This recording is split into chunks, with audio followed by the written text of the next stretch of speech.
I think it's more realistic that we could have a society where we can respect sex workers and understand we deserve and need labor rights than to eradicate the industry entirely. Sex workers' rights are human rights. We need labor rights. We need to be able to live and work with dignity, free from stigma and violence, whilst we work on structural inequalities that lead to gender inequality, sexism, and poverty. We have to be realistic about things that are occurring and protect the people involved. And that means not criminalizing the purchase or the sale, because the reality is that we get squeezed. It's the worker who compromises.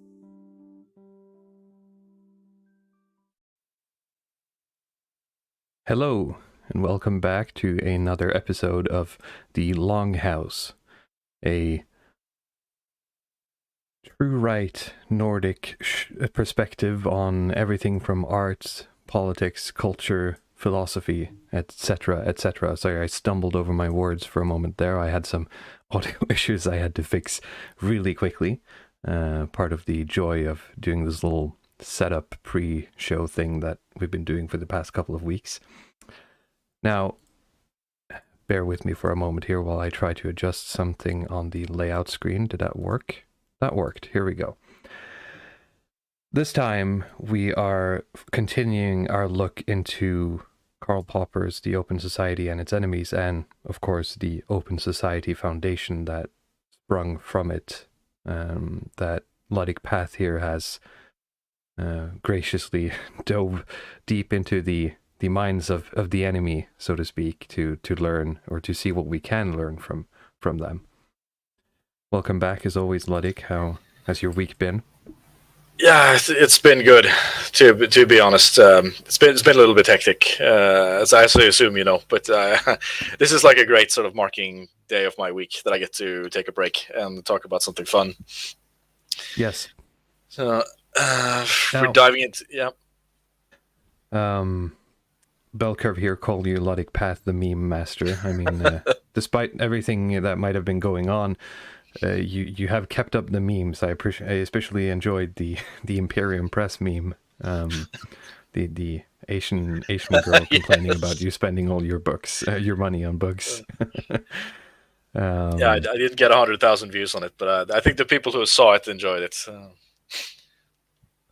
Yes, you even got a shout out on. I listened to. I think it was Prudentialist's 4th of July stream, and all of a sudden he brought you up by name for all the memes you've been posting. So it's been getting out there. Oh, that's funny. Yeah, I'm glad the right people are enjoying it. Just yes. shout him back out. You know, that's. I even see people in your comments complaining about how your memes are sort of dangerous because they're right wing, but they also are very funny, so they're like torn because they're like lefties.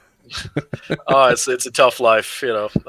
I especially like the centrists who stumble into this stuff. I mean, the one guy who, when I posted the Lovecraft cat meme, and the one guy asked me if I was going to clean up all the toxicity in the comments section. I think you stumbled into the wrong neighborhood, my friend. You missed out a little bit. It's like you walk into like good. a Nazi bar or something. It's like maybe you should clean out this. I don't like these flags. It's not really an inclusive atmosphere. I don't really feel like this is an inclusive atmosphere. Yeah, that's very good. Of course, welcome to all the people in the chat. Some panelists from the Longhouse as well. I see Nordanon, as always, returning to strike down any bots that may show up in the comments section. Now, do we want to just jump right into... We have a couple of news items that we wanted to cover, I think. And we want to briefly just touch on happening with SIAN, who we've covered from Norway before, which is the explicitly anti-Islamic... I should say organization, and they recently, on their way back from a protest were, well, forced off the road, I suppose is the correct way of putting it. And this road was, I think it at least contained the leader of this group. I don't know if there were any other members in that car. Are you aware of that? As I understood, there was like 4 members in the car that was tipped, and two other members that were following behind in a similar Jeep, and they captured it all on by like I don't know if it's a dash cam or if one of these people are holding like a cell phone camera. Yeah, we can just I watch think this is just someone with a cell phone here, and you can see it's a very small, like, this looks like it's not a Prius, but like something akin to it that I takes on this posted Jeep. a larger clip in the chat that you get with the sound as well, because you can hear them talking and they're like describing the events, and you can see a little bit of what leads up to that. We'll try this. But but you're right. It is like a sort of Prius or like a Toyota, some very like regular civil car that 2 Muslim women drive up, and they just tip what brand car is that? Is that a Toyota or something? It's probably not a Toyota, but it looks like one of those compact Toyota cars. It's like a regular family car, and they're able to tip the military Jeep. They're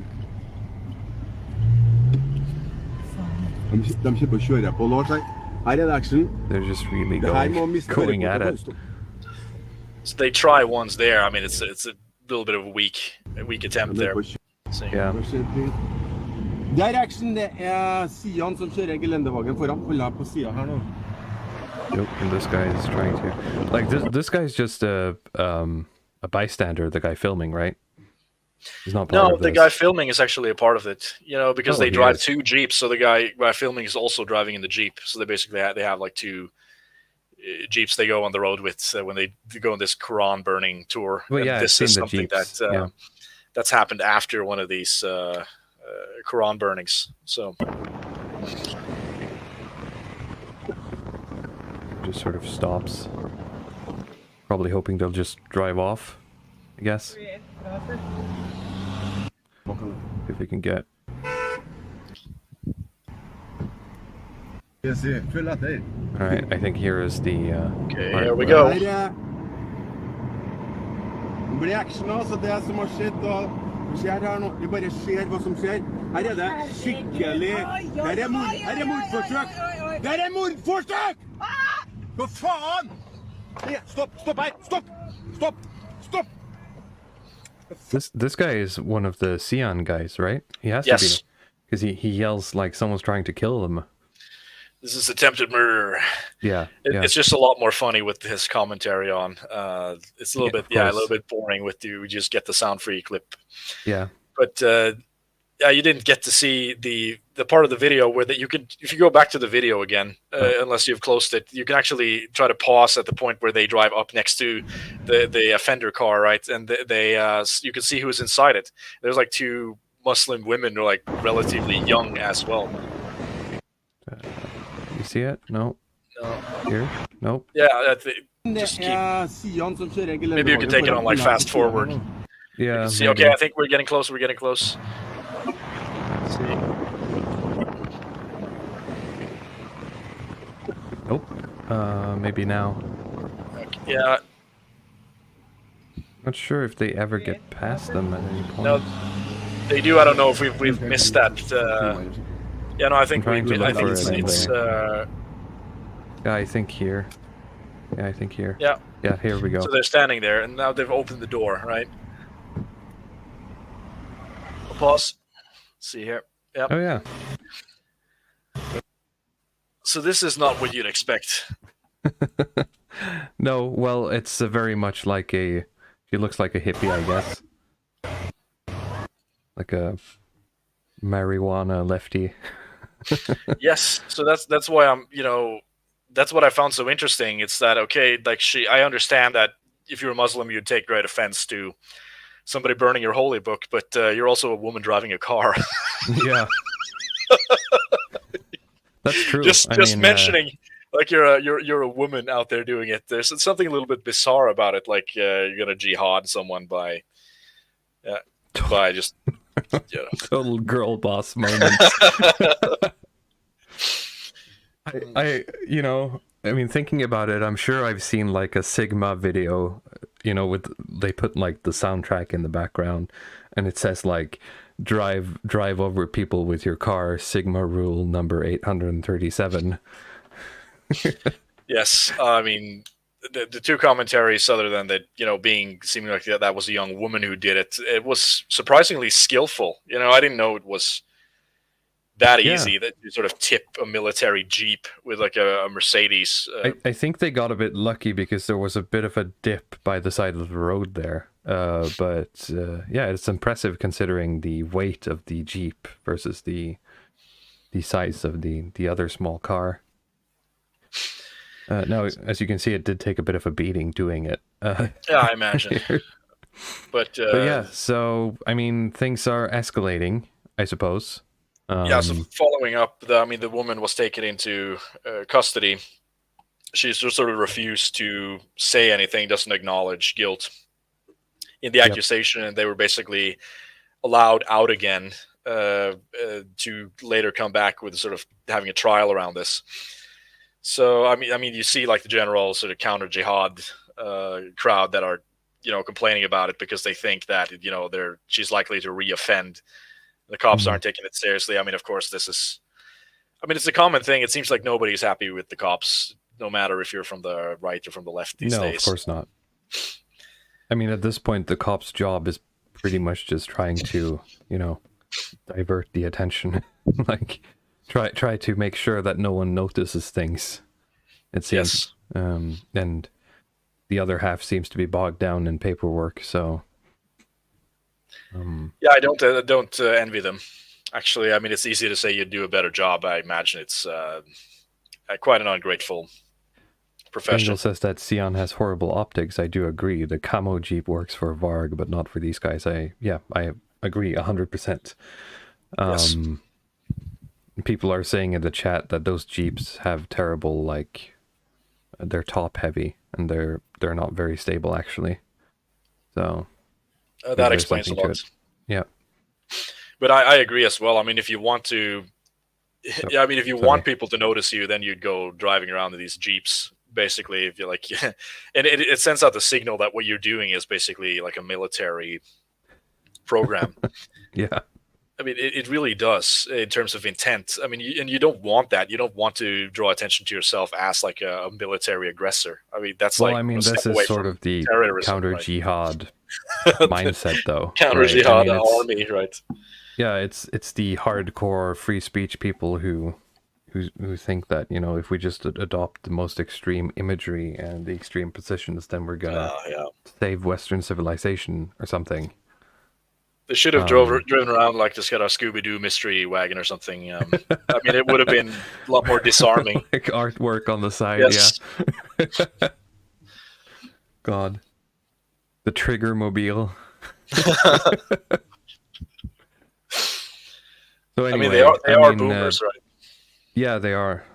So it's a bit of a scare, I suppose, and we'll see how this develops. But for Norway, this is quite dramatic, I'd say. It's not a usual. Not to mean that event. the SIAN protests haven't been quite dramatic, really, because they usually, involve a couple of ruined police vehicles every time they show up. Yes. And they did get like the optics on their side. I mean, this is like, they none of them were gravely harmed or died from this, so it's actually good for them. They can always go back to, we're not the ones causing the violence here, like you try to kill us on the road. I mean, that's their playbook, really. Yes, right? the footage is absolutely great. Yeah, not only they captured it themselves, but he's like narrating the footage. So when you're watching it and he's saying like attempted murder, and he's screaming that into the camera, like, well, did you think, you have somebody watch that and you ask them, did you think that was attempted murder? And of course they're going to say yes, because they heard somebody scream attempted murder while it was happening. In a vacuum, this is like perfect sort of culture war material. The problem is that nobody cares, really. Right? That's the point. Like, nobody cares about them, right? The media do everything in their power to basically not report on whatever goes on whenever they do something like this. and the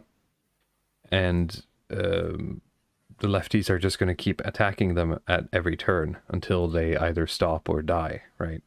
But this was pretty good for them. I mean, most of the mainstream news outlets reported on this story. Yeah, sure. I mean, been it's going to very, get reported, but it's not going to lead to anything, really. That's my point. Yeah, I mean, at least not something that I think isn't good in our direction. But it draws the attention away from other things, right? Yeah. In a sense, like they can be a bit of a lightning rod for other people. Where I mean, I always try to be optimistic about this stuff, or at least see what the potential good that could come from it is, instead of going to this mold bug mode where it's like everything, like the clear pill, everything just is impossible, like all action, everything is containment. Yeah, I'm a bit I'm guilty of that at times. It's easy to fall into that, and you try to look for the silver lining in some of these cases, where there's actually some, like, this little positive thing that can come out of it. Sure, yeah. Now, the next one, I briefly showed it a minute ago. We're just sort of going to touch on this, I guess. There was a shooting in Denmark, and I'll pull up the BBC article on this. Do not consent. So a gunman has killed 3 people and injured another 4 at a shopping mall in Denmark's capital, Copenhagen. Victims were 2 Danish 17-year-olds and a 47-year-old Russian. 2 Danes and 2 Swedes were wounded. 1 remains in critical condition. Police said the suspected shooter, 22, had mental health issues, and there is no indication of any terror motives. Suspect, who was described as an ethnic Dane by police, will face question by judge on Monday. Now, I mean, I've seen some people in various chats going around that this, like, ethnic Dane thing is a bit of a weird, like, description. I think that's sort of the only thing that's almost worth talking about here. Yeah, but do you think he was like an actual ethnic Dane? I don't really care, but I saw some people mention that, they were very quick to like identify him as an ethnic Dane compared to when they aren't, but I don't see like why that really matters, right? I mean, you can't, regardless of whether or not you sort of like keep this information, hidden for a certain amount of time, you can't really hide it anyway, so yeah, at some point you're going to have to show photos of the guy that did it, right? I mean, that's I guess that's what everybody's wondering after these episodes happen, right? This is really the identity or the ethnicity of the shooter, so we can play the blame game. And it's I'm sorry to say, it's just so effing gay that this is like how the world is now. Like, you're just sitting passively and waiting for shootings to happen, and then hoping that it's going to be the most someone from the other thing, team, right? Yeah, like the most irritating thing is that the whole mass shooting thing has almost just become like passé. And that's very infuriating that, it's just something that happens now, right? Yes. We've just grown accustomed to, there was another shooter. Oh, well, right? Guess we'll just move on with our lives and try not to, like, randomly die tomorrow. Yeah, great. I mean, the Sadiq Khan quote, right? The part and parcel of living in a big city, man. Yeah, the threats and attacks are part and parcel of living in a big city. I mean, it's like living in the modern West. Basically, it's that's just how it is now. I mean, and now I'm almost just I've confined myself to that. That's just how it's going to be in the future, as well as the supply line problems and all of these like the problems with the economy, with like say with air travel now. You just got to buckle down, right? Yeah. You can't get passports. The airplanes are not going to fly. I mean, I notice it a lot more as well when I go to like different of its gas stations or grocery stores, that there's just stuff that they don't have anymore, and it's not as pronounced as it is in the U.S. or other places. But like that's just where we live now. Like stuff isn't working the way that it used to. I think that's good actually, because it forces you to it forces people who don't normally think about these things to think about these things and actually make choices. Actually think about how you spend your money, actually think about what's important, and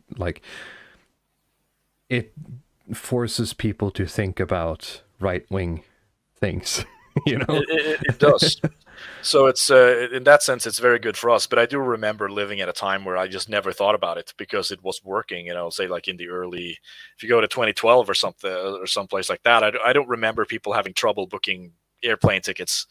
Or maybe even like before 9/11, it was even easier. Like it was super easy to book plane tickets and to get places and travel around, go to restaurants, go to gas stations, just get service everywhere. It wasn't a problem. It was just like quick flow of stuff. There was plenty for everybody, but now you can really see the cracks in the system with really no end in sight. Like, on an unrelated note, like when you look at this guy's photo and his, his body shape, he reminds me actually a lot of the other thing that happened in Norway in Kongsberg with the Espen Anders Bråten, the guy with the bow and arrow, and he was also an ethnic Dane, weirdly enough. So I was wondering if they were related. So this is like literally, he was like, was he half Danish? I thought he was like full Danish? Dane. Yeah, maybe it was full Danish. Danish. So that's going to be like the Danish question in the future. Why all these Danes are turning up, shooting up our shopping malls? And he also has the what you call it, the postal aesthetic going on. He's got the cargo shorts, worst optics for any shooter, I think, or the best, considering how you sort of rate yourself if you're gonna do these things, I guess. Yes. I want to comment real quick that Glow in the Dark here says that if you guys' voices were any more subdued, I would think I was listening to NPR. Well, if you want hysterics and Americanisms, you can listen to Tim Pool. You're not going to get that here. So, but I mentioned this like previously, that as Norwegians we're just not good at this sort of belligerent media style, right? This kind of like Tucker Carlson, in your face, laughing. I can't do it. No, screaming. Like it's just so difficult to go into that role. I would have to like do a couple of hours prep to just get into the mode of like doing the kind of laughy, screamy, attacking. I mean, it's very entertaining. I'm just not good at it. I agree. I also think that it's overdone on the internet, and I don't want to add fuel to the fire. We're doing our own thing. Yep. Or just be drunk, or says. Just be drunk. Yeah, well, it comes out when you're drunk. But that's how it's supposed to be. Like the last year's, Millennial, I think they had that guy who Black Pigeon Speaks. The episode where he's just so clearly like hammered in that episode. He's so like just aggressive and just constantly just talking shit the whole way too. I mean, it's funny to listen to, but you see that some people will just get offended. I mean, I think if you aren't right wing like we are, and if you watch something like that, you're just going to turn it off immediately. Like you have just no interest in. I mean, imagine turning into one of the drunk Don the Pleb streams without any context. Yes. Then you got the Americanisms and the drunkenness as well. Yeah, we're doing that. We're just going to do one of these wasted shit talk streams, like the Longhouse trash talk. We're just gonna have like the stream is just gonna be photos of people in the DR. Really grinds my gears. Yeah, it's people in the DR, and like people, and we're just gonna like comment on these people, and we're just gonna go through the slides. So yeah. Okay. Yeah, I think we covered the news quite well, so we can start diving into a little bit more of the Open Society Part 2. Yeah, let's do that. Let's go. All right. Do you want to do anything on the opening slide here? Just a sort of preface here. I mean, this has been a bit of a tricky stream to prepare to, because I'm not like super strong in terms of geopolitics or foreign relations type things. There's a lot of like knowledge that goes into this stuff, and if I make mistakes, it's a lot more embarrassing to make these factual errors. It's different than like I like to comment on culture stuff and philosophy and that, like more of these sort of domestic issues, like I don't like the immigrants, or this is anti-white stuff for the sort of culture war, and it's sort of easy pickings. It's a bit more tricky with this stuff because it's very easy to sort of actually, or I think if we would ever get, like sort of response videos to this, like you have someone like, what's his name, Agent Orange, President Sunday, that's his name. Yeah, so somebody like that. Well, actually, it's that's a complete misunderstanding of the history of the Ukrainian whatever. So I'm just gonna preface it that way, that I'm aware that I'm not completely steady on foreign policy. So I hope the people in the chat can just chip in if I mispronounce names, or I think for anyone watching. I think for anyone watching, at least having watched the first one, you should understand that the approach is from sort of the philosophy and the book, the Open Society, and how that has affected the Open Society Foundation. And basically, just as well as looking at the operations of the Open Society Foundation, I really want to ask some open-ended questions in terms of, like, there is now this kind of liberal. American liberal framework that's developed, that is kind of the Democratic Party in the United States, like the State Department, the foreign policy, what we call globalization, right? We call, the globalists, this sort of Alex Jones stuff. I mean, what are we actually talking about? We are talking about American foreign policy, this kind of like cultural and economically opening up societies with, like you have to open up the markets to the Burger King, but that's not enough. Like you have to make the people actually want to eat Burger King for there to be any points to introducing Burger King into your society. And that is basically, how I see globalism. It's like this kind of it's something American that has been covered time and time again in a sense that we covered it. I think actually on the first stream when we talked about like the Marshall Plan and the Truman Doctrine and how it all started there. We did touch on it when we did the NATO stream about how the American influence has been on its ally countries there. Even in the black metal stream, we talked about Varg and a lot of the influences on black metal. A lot of it was anti-Americanism, and I think even in some of the interviews, Varg talks about how they would, like, I don't know if it was BB guns or actual guns, but they would like shoot at the McDonald's sign in their local town when they were teenagers, because it was like, the McDonald's, the Americans are invading, right? I mean, Varg was like born based. I don't know how he. Sure. I mean, it's a bit of an extreme reaction, but it's not a foreign thought to us at this point. Is what I'm trying to get at. No, certainly not. And let's. But I mean, like you said, we talked about the transatlantic, Northern European countries, for instance. They just ate up this stuff wholesale. They got the check in the mail, they built up all these welfare states. They followed the human rights conventions, whatever they roll out in the UN, whatever they roll out in the EU. They get on board with it. Like, they've been very compliant in being a part of this Americanization. But some of the stuff that we're going to be looking at in this stream is like, what about the countries in Europe that are not so compliant? Like, this is where the Open Society has actually kind of stepped in and tried to change policy and try to sort of forcefully open up these societies.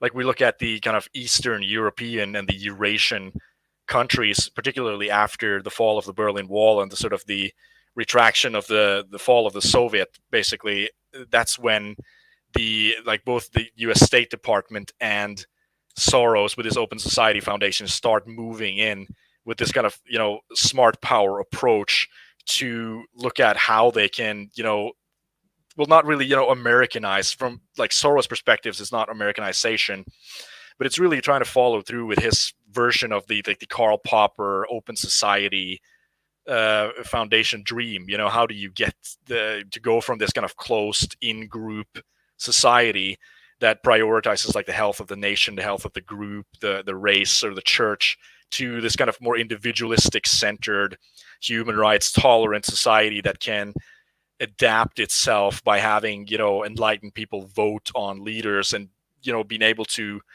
change course without violence. I mean, that's that's kind of the mission statement and the optical explanation for what they're trying to do. But when we're going to look at this stuff, we're going to see that there's a lot of anti-whiteness and a lot of just like this pure toxic mafia activity. Yeah, this kind of mafia. I mean, we've all seen it like this. We could call it cultural Marxism, woke, past garbage that's just filtered in with this sort of Enlightenment, open society stuff, and that's kind of where in the previous stream I was kind of charitable towards Soros and talking about like his ideas are kind of good. He knows how to take feedback, like he has the right approaches to things, and when he stands by himself just explaining his ideas, they sound kind of reasonable to someone like me. But then you start looking at like, sorry to cut you off here, but I'm getting some comments about your mic being a bit noisy. Are you perhaps sitting a bit too close to it? Yeah, I can try to. Is this better? Maybe we'll try it. Yeah, so I have. Yana 95 says that this is sailing ASMR. I have like a new mic this okay. time. So let's see if I can just. If you provide the wind noises, I can provide the sea shanties. All right. Sorry. Go on. Okay. Right. I actually think we can just keep flipping through the. Okay. Before the slides. We go on, I'll catch up with a couple of things that caught my eye in the chat here, aside from the comments about the microphone. Glow in the Dark says pro wrestling Longhouse when. I'm not sure if you mean we're actually going to pro wrestle, but my wrestling knowledge pretty much extends to doing like Macho Man Randy Savage impressions. Wrestling was not a thing here, at least not in my circles. I mean, when I was a kid, I would go and like buy these wrestling toys, and they would come with a VHS cassette, and then I would watch wrestlers like Sting and Goldberg and some of those guys in the WWF at the time wrestle. But I think, Academic Agent is like the king of pro wrestling content. He has both the knowledge and the appreciation. It's very difficult for us, I think, to add anything useful or anything that he hasn't said already to that topic. That's what I think this stream is like trying. I don't know what I would add to it that hasn't already been covered by other people. What you should do is, I don't know if he made it free, but he wrote like a Substack on politics and the death of kayfabe, I think it's called, which is very nice. It was very good, a very good read, which I do recommend, as well as another article that I shared with you. I'm just getting all of this out of the way here. That might sort of be related to the things that we're talking about today, called How the Left Fell for Capitalism by Paul Kingsnorth in the Unheard. I'll link it in the live chat by the end of the stream here, because it touches on some of the things that the Open Society has been doing.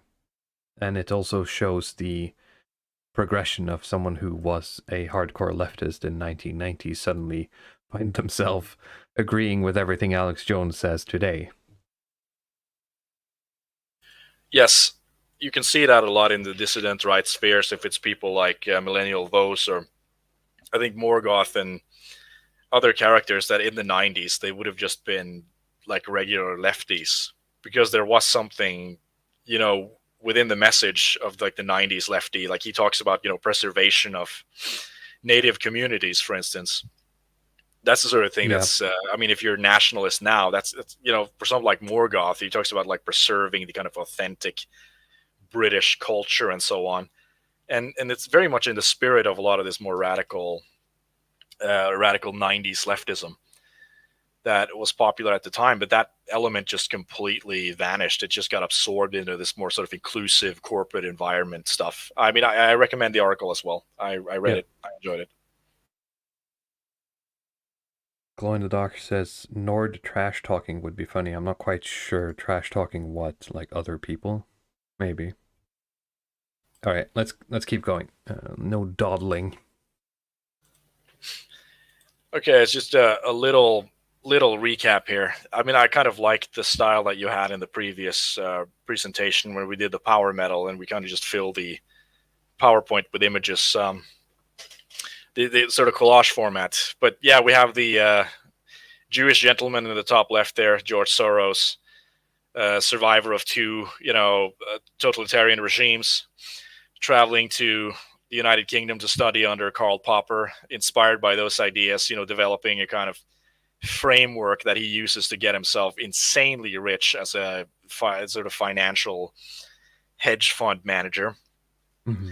At 50 years old, with all of his success, he figured out that he doesn't want to do finance anymore, so he leaves basically the quantum fund that he manages in management by a guy named Druckenmiller or something, and he takes all of the money that he's earned and starts putting it into donations or this kind of open society foundation that he opens up. And he doesn't slow down, because this is an organization that basically spans almost the entire globe at this point. I think he's donated in total $32 billion, and the total amount that's gone into the Open Society Foundation is about $17 billion. And I mean, what's the point? The point of the Open Society Foundation is just, as its namesake, the trying to basically open up societies that are closed. When we go back to Karl Popper's, the Open Society and its enemies, like he contrasts basically the closed society that puts the collective above the individual, and he uses Plato's Republic as a sort of example of that. Mm-hmm. And I think most societies in history have been closed societies.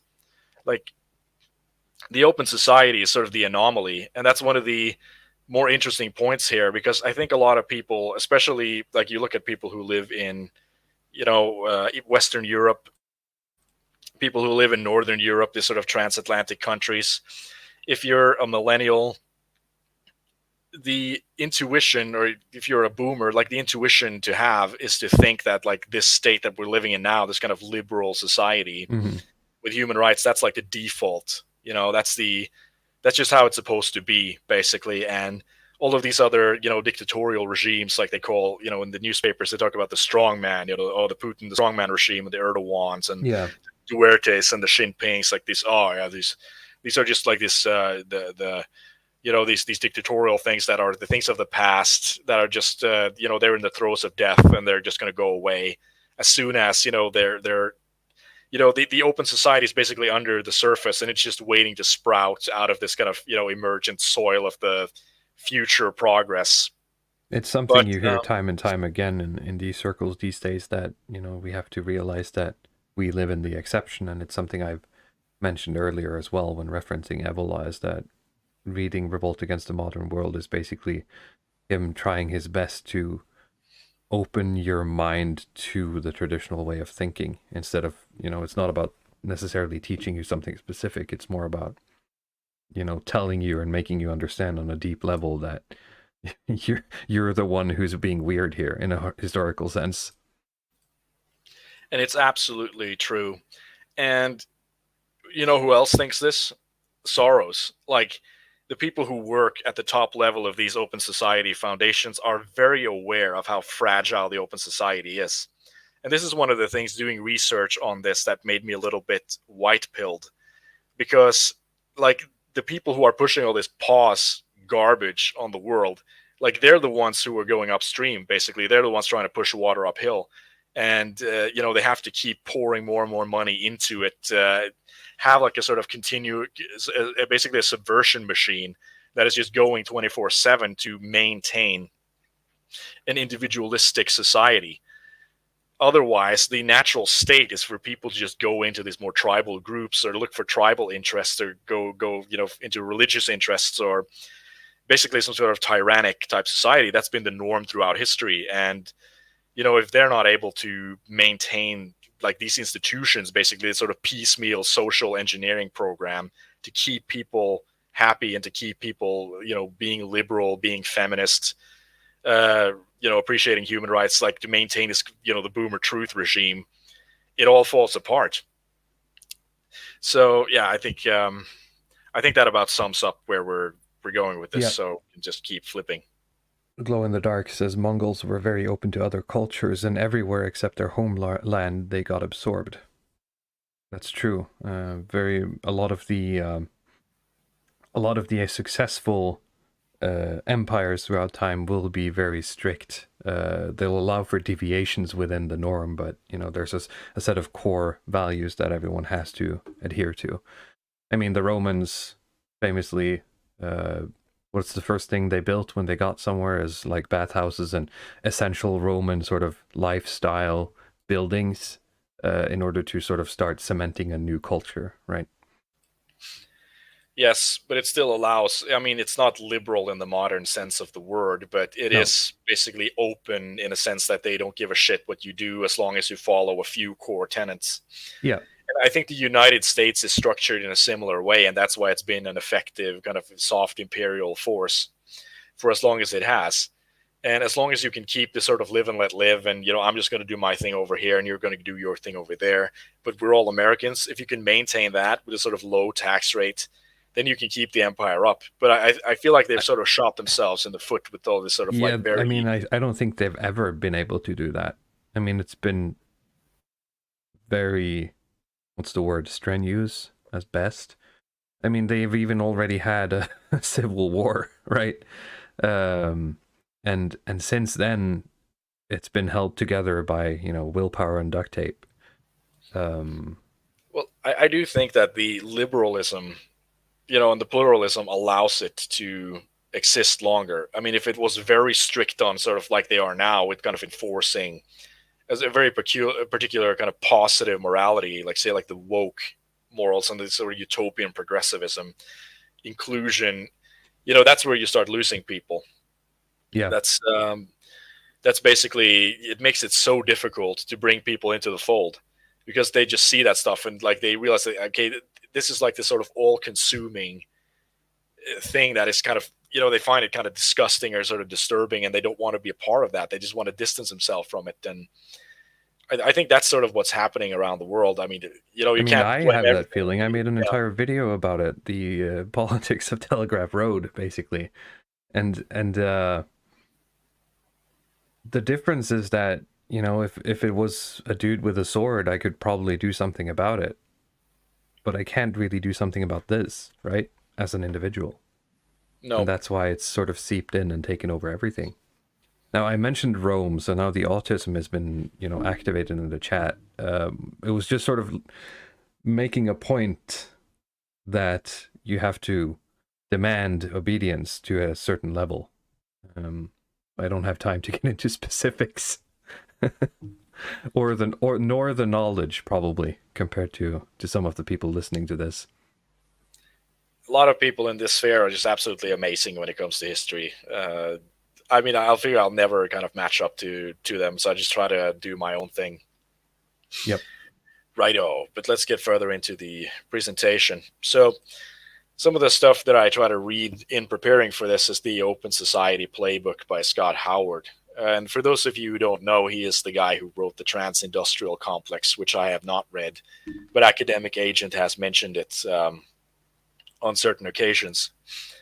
So, I mean, there's something about like this author that's similar to like Dave McGowan, for those of you who are familiar with him. He's like the author of Program to Kill and some other books where you sort of realize that the book is very well cited and it's very well documented, but it's so like specifically tailored to a right-wing audience there. I mean, it's a little bit small, but the review on the back of the book there is from someone from Countercurrents. Like, and if that's how you're sort of advertising yourself, is that you get a quote from someone who writes from Countercurrents, like what the audience for this stuff is. And I mentioned it to you previously, like Scott Howard will sort of use terms like cultural Marxism and Zog and all these things in the book. And he just sort of assumes that, what Zog is, basically, what cultural Marxism is. So, yeah, you posted that like image from It's Always Sunny in Philadelphia with Charlie and the string and the cork board. The Pepe Silva conspiracy stuff where it ends up sounding like that, even though it's actually very well cited. But I'm sure if you look into a lot of the dissident right writing, I mean, it's getting quite full of jargon as well. Yes. Reading the average Substack post these days. And I mean, you can't give this book to a centrist, even though like this is it's well documented, but it's so kind of assuming that you're in on this right-wing worldview that I think they're just going to be turned off by how many times he mentions like that people are Jewish, for instance. Like every single person in this book that has like some Jewish connection, he will just mention it explicitly in the sentences, and I think it's just going to be a kind of turn off for any normie who wants to read it.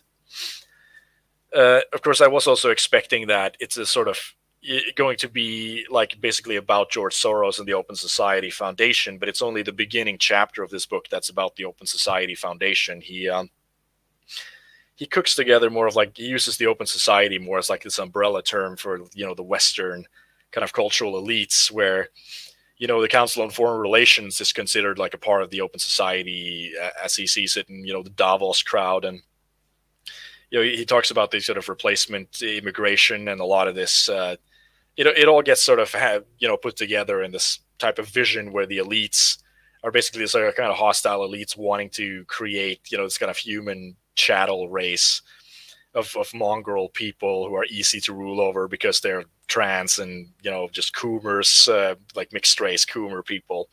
That is kind of the, sorry to spoil, but it's sort of the kind of conclusion of like the type of worldview an that he has. An alliance of spiteful mutants, as you would say. Yeah, I mean, when you look at some of I've seen some of your later slides, and when you look at some of the people who appear and work for this, I mean, spiteful mutant is the only word I can use to describe it, really. Yes, but then we're getting more into like specifically the Open Society Foundation, and not so much a lot of these other ones, because if there is, of course, I mean, this guy is very knowledgeable. He could probably tear me apart in some debate or something, but even within like the fractions that are mentioned in this book, there is a disagreement between, you know, George Soros's Open Society Foundation and, you know, the Bush Foundation with the kind of more Zionist foreign policy people. So they're not going to be liking everything that, you know, they're not going to be cooperating on every level. And there's a lot of these, you know, a lot of layers to these elite groups where they're not going to be playing on the same page, where it does get a little bit lost, where you just get this idea that you have, you know, this elite group that's like very heavily, you know, with the J's, and they're just looking to kind of create this, you know, chattel people that they can rule over. Yeah, more or less. But I mean, the book at least has a lot of interesting, you know, very detailed look at certain policies that are being put through, whether it's immigration or kind of like cultural, you know, like cultural warfare, cultural conditioning, and so on. So I'm not completely finished with it, but I do recommend it actually for the people. I mean, if you're watching this chat and if you're here, then it's probably something for you, right? So it's a soft recommendation. Yeah, even though it's not like the most baked thing ever, it's nice too. Well, I mean, yeah, it never hurts to know, right? It doesn't hurt to know, but the writing style is very much this kind of like stringing together things that, like, okay, this guy knows this guy knows this guy, and yeah, it's my mind just doesn't think like that, so it's a little bit difficult to get into. Okay, we'll just keep going. Let's see here. So I've covered some of these points already. If you ask yourself the question, I mean, what is the Open Society? You had this, like this guy, I actually realized that Henry Bergson was the dude who came up with that term first. Like he says, you know, in the quote here, he says, it's a dynamic system inclined to moral universalism. And that's like, it's super broad. It could be almost anything. I was going to say, that's incredibly vague. We could use the falsifiability stuff. You know, he would maybe think that a Christian theocracy would be inclined to moral universalism, but it's not dynamic, like this sort of more Platonist, Christian decline view, where they just try to keep things a lot more static and maintain a certain standard to avoid society falling into deeper chaos. And I mean, he would probably say that that's, you know, it's okay, it's universalist, but it's not dynamic. Or you could have like you know, some of these fascist regimes of like 1930s, Germany, which it's quite a dynamic system, but it's not really morally universalist. So when you put both of those together, like there's very few systems that fit that bill. So democracy becomes like a precondition there. There has to be a way that you can change the leadership in a nation without actually doing a coup d'etat or applying violence, like you'd have to do in a more of a traditional sense. If you have a king and you're sort of disgruntled with it, I mean, the kind of logical conclusion would be that you would form some type of group and you'd either try to attack or supplant the dictator, or supplant the ruler, and so on. So, I mean, I'm really simplifying here, but it's just trying to explain where these people come from. Well, yeah, it's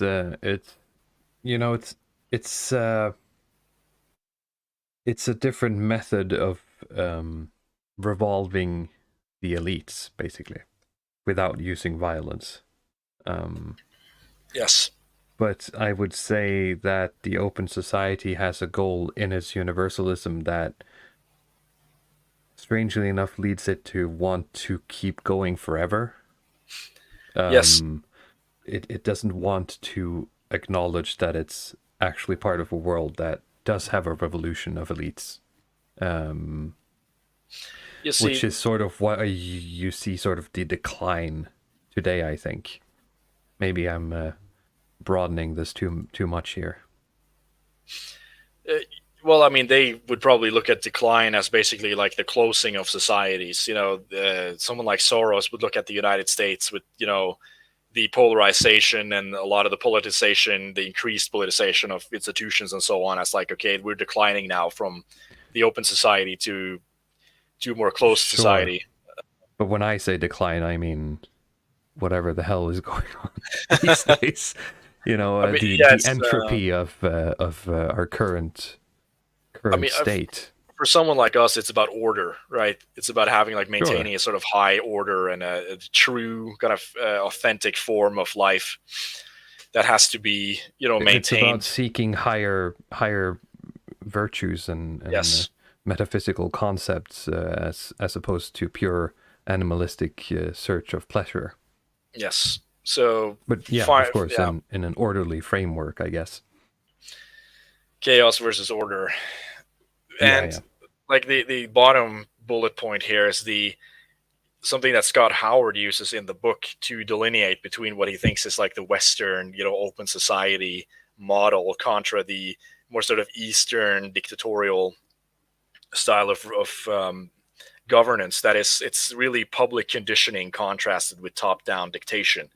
And I mean, the top-down dictation is sort of the standard style and throughout history, but he makes the point that it's funnily enough, something that I've also thought about, that there's something to Western peoples, like white Western peoples, that they are very resistant to top-down dictation. They don't like to be, quote unquote, bossed around. They seem to have trouble with these very strict hierarchical structures and being told what to do. So the effective way then for the rulers to go about things is some degree of public conditioning that has to happen through a set of institutions. Mm-hmm. And this is something that it is a real interpretation looking back to the Karl Popper's Open Society and its enemies. He talks about contrasting, piecemeal social conditioning with utopian social conditioning. That is really this sort of, yes, you're going to do social conditioning. You're going to have to nudge people into doing things, but it has to be slow and it has to be careful. It cannot be very overt. And there's something about it that you live in it, and it's it's so subtle that you're not noticing it. But once you start noticing it, people like us, it becomes extremely annoying. But you see that happening as well sometimes when someone on the side of this sort of oversteps their boundary, they go a bit too hard. Usually the establishment, quote unquote, will punish that, for saying stuff, for being too explicit about what they want to do with children attending public school, for example. And then the establishment, quote unquote, strikes down on that because it's not that they don't want it to happen. It's just, don't be so explicit about it and it's not going to happen that fast. Yes. So Elastic Formula asked the question here, if you could bring that up.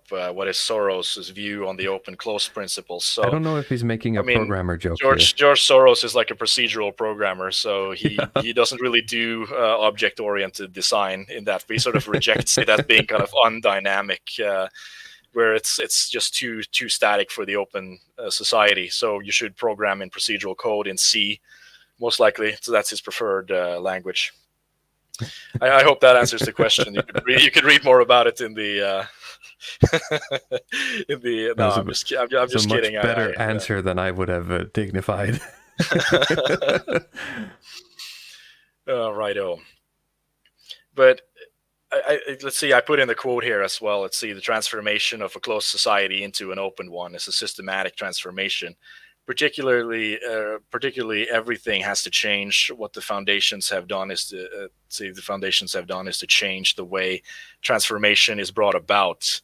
So, I mean, in his view, he's very open about the idea that societies have to change from the bottom. You know, I don't mean bottom up as like populist change. It's like it just means that the institutions have to change and the way people get information. And like you really need to pull out this sort of traditionalism or whatever in-group preference people have at its roots and maintain a kind of new institutional structure around this, the open society.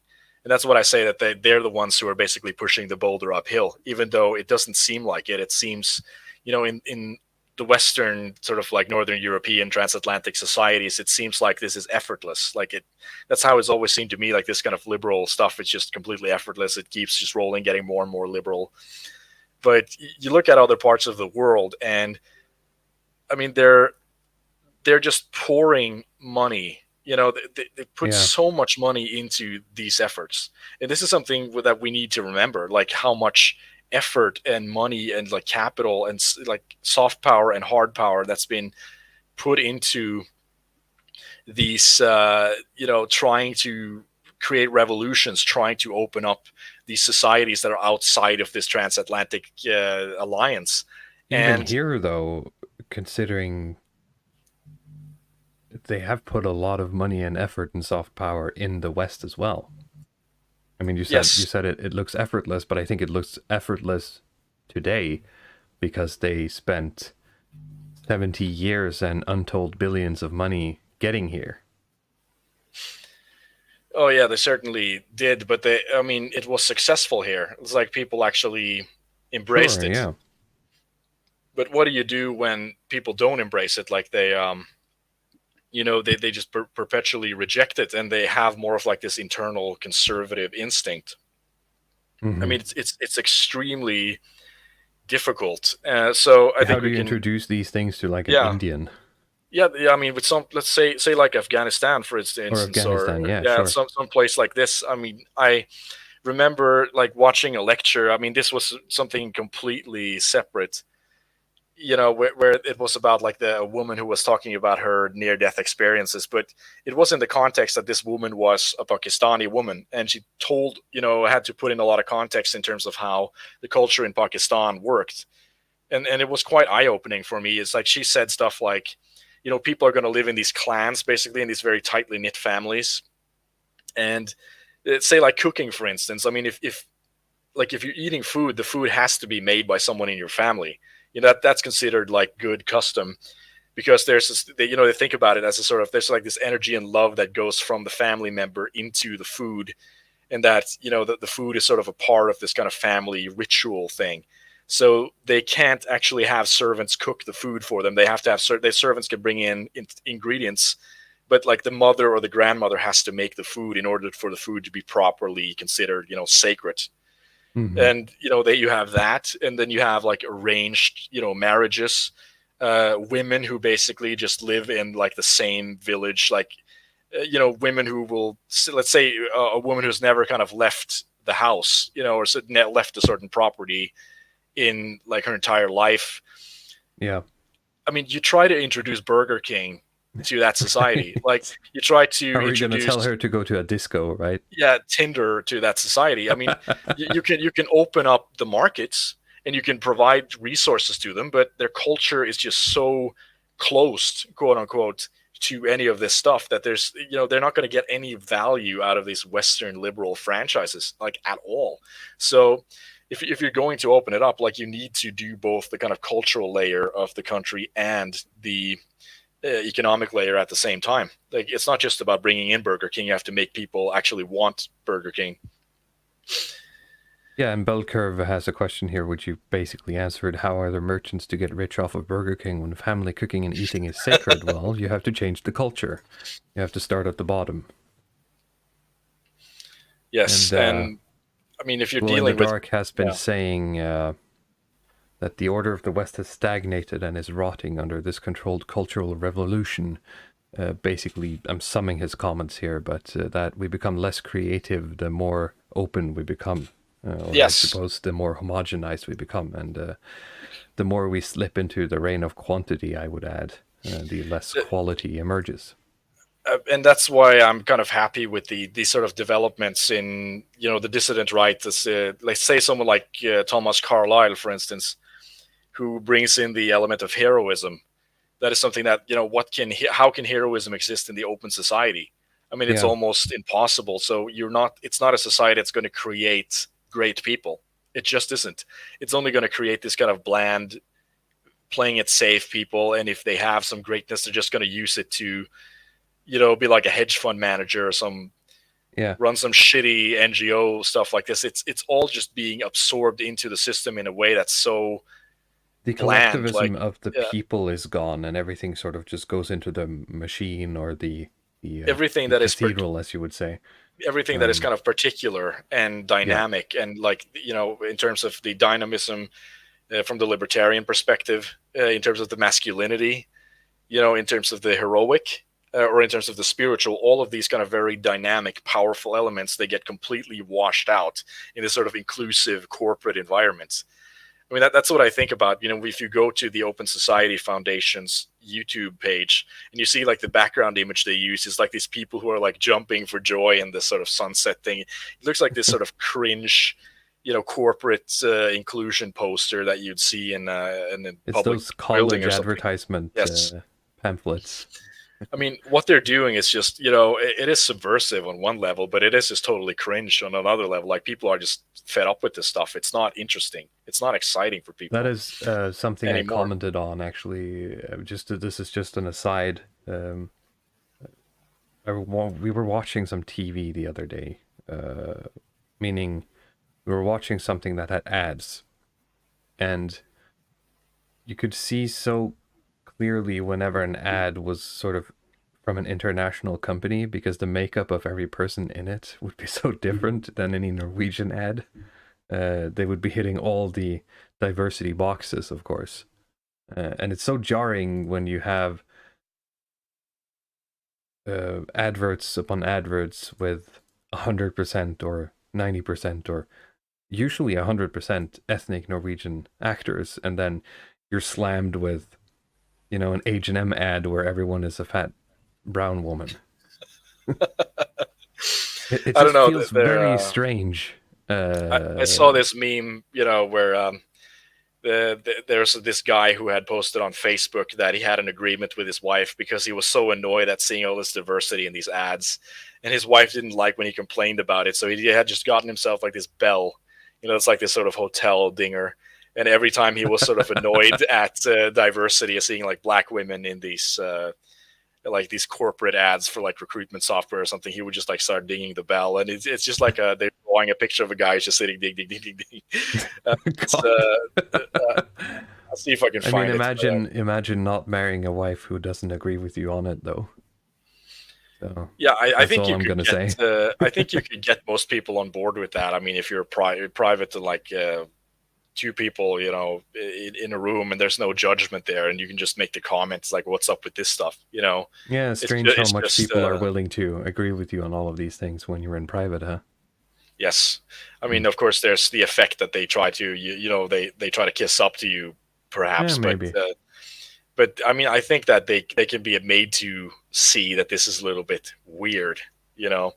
Even if you are a leftist or something. You know, Volp isn't this a is- little bit Sorry, weird? Volp is in the comments here with the zingers. He's a right dinger. Oh, But it's all good stuff. So let's take a look at, you know, the let's see, I don't know the next slide if it's the map. I think it's the Oh, it's the one after it's this. the hashtag goals here, and I covered some of this stuff, you know, talking on these other slides. But this is, you know, the picture on the left here. This is from one of the videos on the Open Society Foundation YouTube channel, where they look at, you know, key long-term investments. And of course, they don't have the Seinfeld picture there, but that's kind of like my reaction to this stuff. And let's see. So it's like drug policy reform, early childhood development, international justice, LGBTI rights, mass incarceration, natural resource revenues, sex workers' rights, civil rights for Roma, and, you know, women's rights. Like, this is like a sandwich of everything that I hate. Yeah. You know, like, and that's where you know, you get to this question, okay, what is the open society? Like, what, and you use like these criteria. You need a dynamic system that with universalist ethics that can, you know, be kind of objective and use evidence to change, you know, change the elites, change the rulers, and so on. And then you get to this list. You know, I mean, from my perspective, if you just told me that the description of the open society, I would think of some kind of libertarian society, or like the early vision of the United States, this kind of constitutional, you know, the self-owning, this kind of landowner, armed landowner, you know, white man of sound mind person who Sure, can, but it's you know, all been corrupted into this strange serf society, sort of. So this is so far from, I mean, let's go down the list there. You know, drug policy reform is one of the things that it's quite difficult. I mean, we talked about drugs previously on other streams, but it's a bit of a difficult topic to approach because I don't know, like, you know, what's the based, you know, first world take on like drug policy reform. Yeah. We talked about this in the chat previously, but like, okay, there's a lot of third world solutions. Like, you could do the Filipino Rodrigo Duerte's, like, we're just going to have open season on the drug addicts, and we're just going to let machete gangs go hack everybody who has touched a joint or who has like 1 gram of weed in their pocket. Yeah, but like, I mean, you institute these things, but things just get really like third world-ish at this point. Like, the situation has to get, I joked in sort of the pre-stream lobby when we were talking about this that there has to be something in between shooting junkies for being junkies and literally giving them drugs. These can't be the only two options. And my take on it was that when we destroyed the charity of the churches, we also destroyed a lot of institutional knowledge in how to handle these things. And the government, despite what it promised us when it said that, hey, if you just pay us money, we can do all the healthcare stuff, didn't pick up the ball on it, really. Well, so they're just going to ignore the problem and hope it goes away, I guess. Yeah, that's just, oh, well, everybody's just doing it now, right? I mean, they did try to, there are various levels of enforcements that's been tried. And I mean, if you're an American or if you follow American politics, they talk about the drug war, you know, and even libertarians talk about the drug war. Like, you'll see clips of Ron Paul talk about, you know, the drug war is the most racist policy that's ever been run in the United States. And so we need to legalize all drugs because it's racist to put black people in jail for breaking the law, I guess. I mean, this is it's a tricky issue because the other side to this is basically like this kind of California approach, where or this kind of Chechnya approach, where you just legalize or decriminalize everything and you make it super easy to be a druggie, and you get just like this society that's full of camping, like the Skid Row street shitting people who just live on welfare and just do drugs and sleep on the street, and they just shit up your society. So the only thing you can have in like one of these model open societies is that you're going to have a rich elite that's going to live off in these gated communities and be in like these business districts doing kind of global business, and the rest of the population is just going to be these kind of like drugged out hobos. Yeah. And like, I mean, it's, if you think this is a stretch, I mean, you know, the starting point for George Soros was basically South Africa and trying to end segregation in South Africa and trying to end, you know, oh, we need to end segregation because it's not an open society if only a few people are afforded, you know, these first world rights. But look at South Africa now. I mean, it's a fucking shithole. You know, we could probably do a stream on it, but it's like an absolute fucking garbage place to be. What a mess. You can actually just follow Conscious Caracal and you get to see it firsthand. And the AfriForum guys are good at keeping up with what's going on, and it's all falling apart. Yes, and a lot of that is like because yes, we cannot have this discussion without me playing this clip. I'm sorry. One of those species is the Bencarans. They occupy just 10% of Nigerian space, but take up nearly 80% of the space in Nigerian prisons. Maybe they commit more crimes. Oh, oof. That's in Star Trek. I just wanted to show some Star Trek. And Star Trek is usually considered like a very progressive show. It is, which is why I think this is a bit of a meme status as well. But yeah, I mean, we'll get back to some of the more international stuff. But I mean, Johannesburg, I think, is the rape capital of the world. You know, they're becoming like the murder capital of the world. The murder rate has, you know, just kind of, it peaked around the time when they were ending segregation. It went down a little bit. And now it's just going up again in South Africa. You know, the white people are being chased out. You know, white land and farms are being expropriated and so on. And it's just going back to being like a third world shithole that it would have been without the Boer and the sort of Netherlands presence there. And like, this is supposed to be like a victory for the open society. And that's why I start to really, you know, I mean, is this just anti-white? Is this stuff, come on, Soros, is this really an open society that you want? Or is it just, are you just doing like anti-white policies here? Because that's usually like the end result of a lot of these things that is, you know, when you look at the anti-white, print. We're just anti-everything that makes up white society. Yes. They sort of, everything that's like creates an ordered, high standard white society. We need to break that down and just allow for tolerance. I mean, that's sort of the bizarre part here. You know, if you're part of your worldview is to advance objective, you know, this kind of objective reality, and people need to think objectively and be able to make rational decisions, then you need to have people who think rationally. You need to have people of sound mind. And junkies are not those people. Like what's the Homo economicus? You know, it's a bit of a meme, right? Even the economists agree that that is sort of just a thought experiment to make sure that these models actually kind of make sense. Because humans aren't rational actors. You have to, and that's why, you know, I'm an Austrian. You have to look at revealed preference, not stated preference. Yes, and I mean, I hate to sort of take the kind of far left position here, but the Homo economicus is just a British man. You know, it's just the Anglo-Saxon, really. That's who they're modeling for. They're modeling. They created these models for white people and white societies. That was the underlying kind of assumption there. And when you start bringing out in people from completely different civilizations with different values, you know, I mean, but even being based on, I don't want to get bogged down in economics and philosophy here, but even being based on the Anglo-Saxon, I mean, do you think they meant the North FC guy, really? You know, Bassa down at the pub. He's like, they're the Celts, right? Right. That's the meme, that they're the descendants of the Celts, and then you have the Celts and the Anglo-Saxon. That's like this kind of shit. You know, merchant subversive. I've been destroyed by facts and logic here. Yeah. All right, carry on.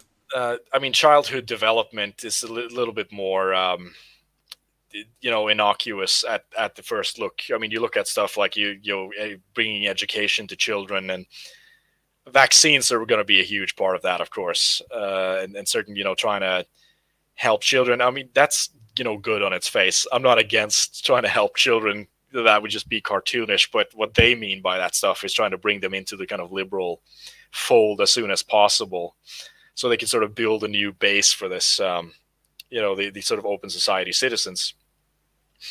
I mean, international justice is it's just human rights, that sort of encompasses these other things.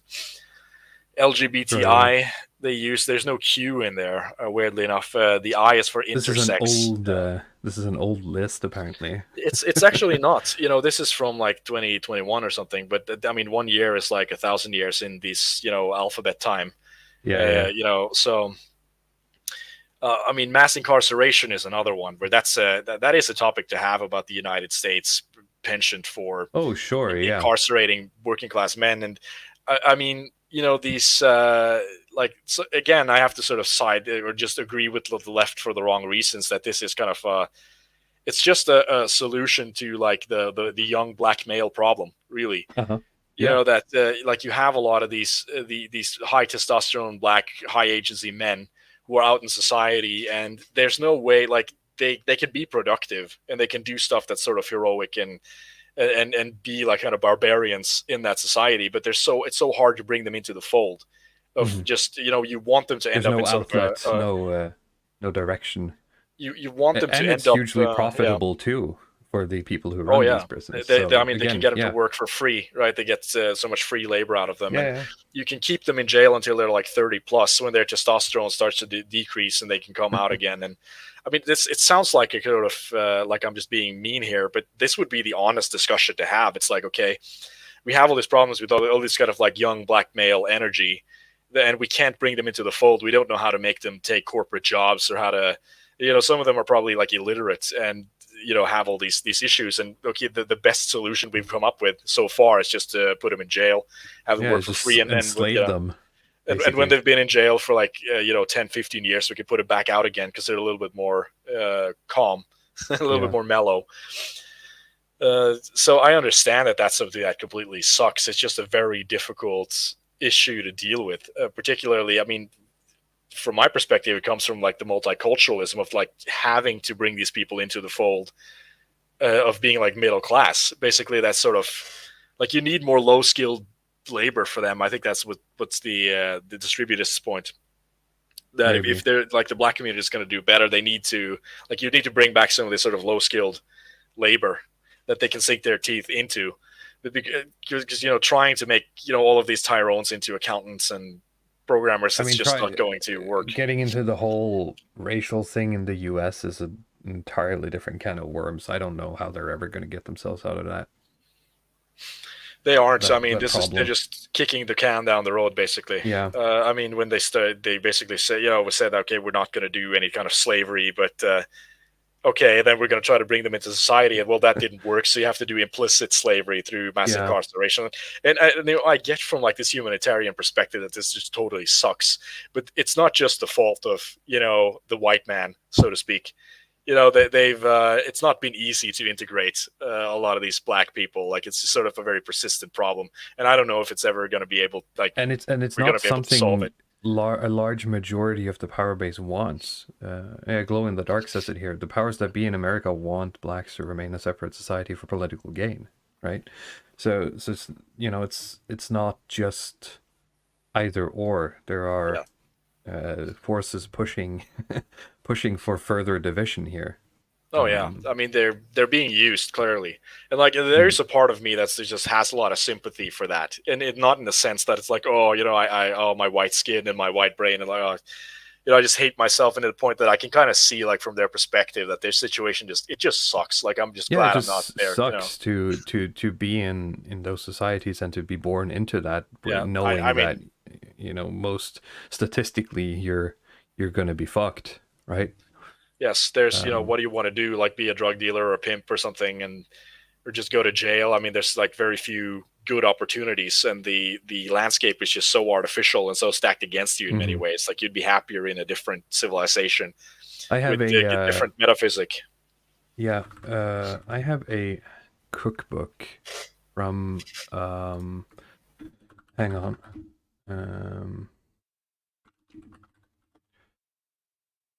I have Edna Lewis's Taste of Country Cooking. And what's so interesting about that book is that it's a lot more than just recipes from the South in America. It's a book that also describes sort of the lifestyle of the freed slave, and it is a very different society than what any African American is facing being born today. I don't know how they're going to get themselves out of it without either a separation, or it's going to devolve into racial lines on a civil war, or whatever it's going to have to take. I don't know. I don't see a way out of it. No, it's going to be something like that. There's no liberal solution that's going to work here. You know, it's been tried for so many years, and it's going to keep failing the next 100 years if they keep trying to push it. I mean, you have this sort of Adam and Sitch liberal crowd. They're just, yeah, I mean, no, none of their solutions are going to work. You can just say that now. I mean, I'm not not afraid to say that. But okay, let's look through these other ones here. Natural resource revenues. I'm actually not sure what this entails. This is probably like the most boring part.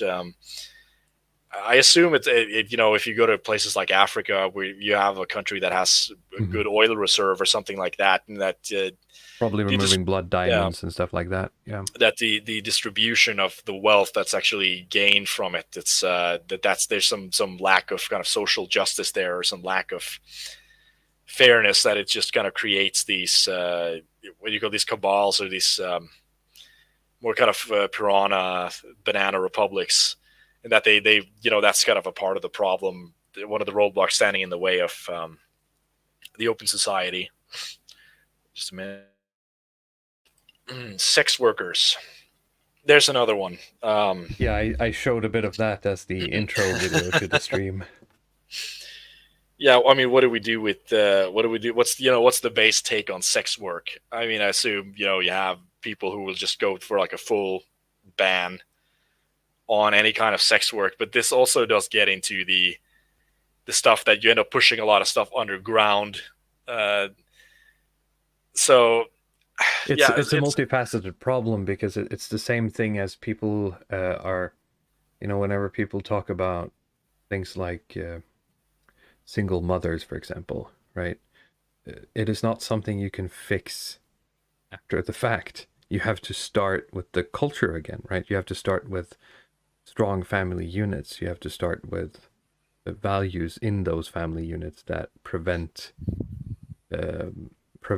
prostitution, both buying and selling, right? Yes. And once you have that, banning it, sure, there's always going to be some, but as we all know, banning something results in less consumption of it than allowing for it. Oh, sorry, I struck my microphone stand here.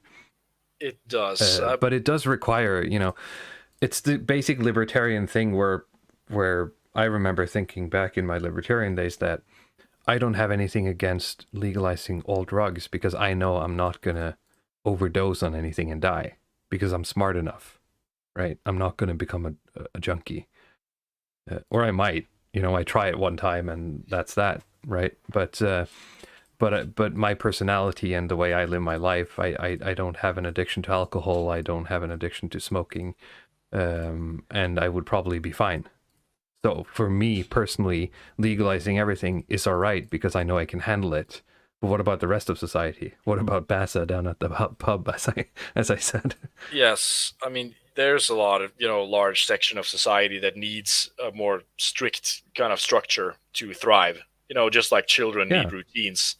And even I do that, you know, I mean, just in regular everyday stuff, having a routine or having a structure makes you more productive at times, right? Yes. So, and all drugs are not created equal either. Like, there's a sort of world of nuance in terms of what's actually allowed and what's not allowed. And that's the thing. I mean, we need to have some kind of think tank to figure out what would be like the based, you know, approach to this stuff. Like I said, aside of the third world stuff, the same thing with the sex workers. I mean, this just reminds me, as a bit of an aside, that I was reading Arthur Schopenhauer's On Women. Yeah. And I mentioned to you that I think if Schopenhauer was alive today, like he would be like a YouTuber. Like he would just show up on like every stream and like be doing debates and blood sports and that kind of. He's just the type of person to do it. But you know, in On Women, he has like the sort of standard, like his rants on what he thinks about women. But like he has this sort of quote unquote hot take in that book or in that essay where he talks about like prostitution. This is basically a problem that's going to be solved by polyamory. And he looks to sort of, you know, the East, these kind of Eastern civilizations that where, you know, he basically says that the prostitutes and the people buying prostitutes are basically sort of failures in the monogamous society. So that, you know, if you were allowed to kind of take more wives, then that problem would have been solved.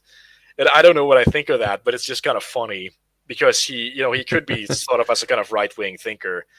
And that would There's be also a kind the of solution, cases. right?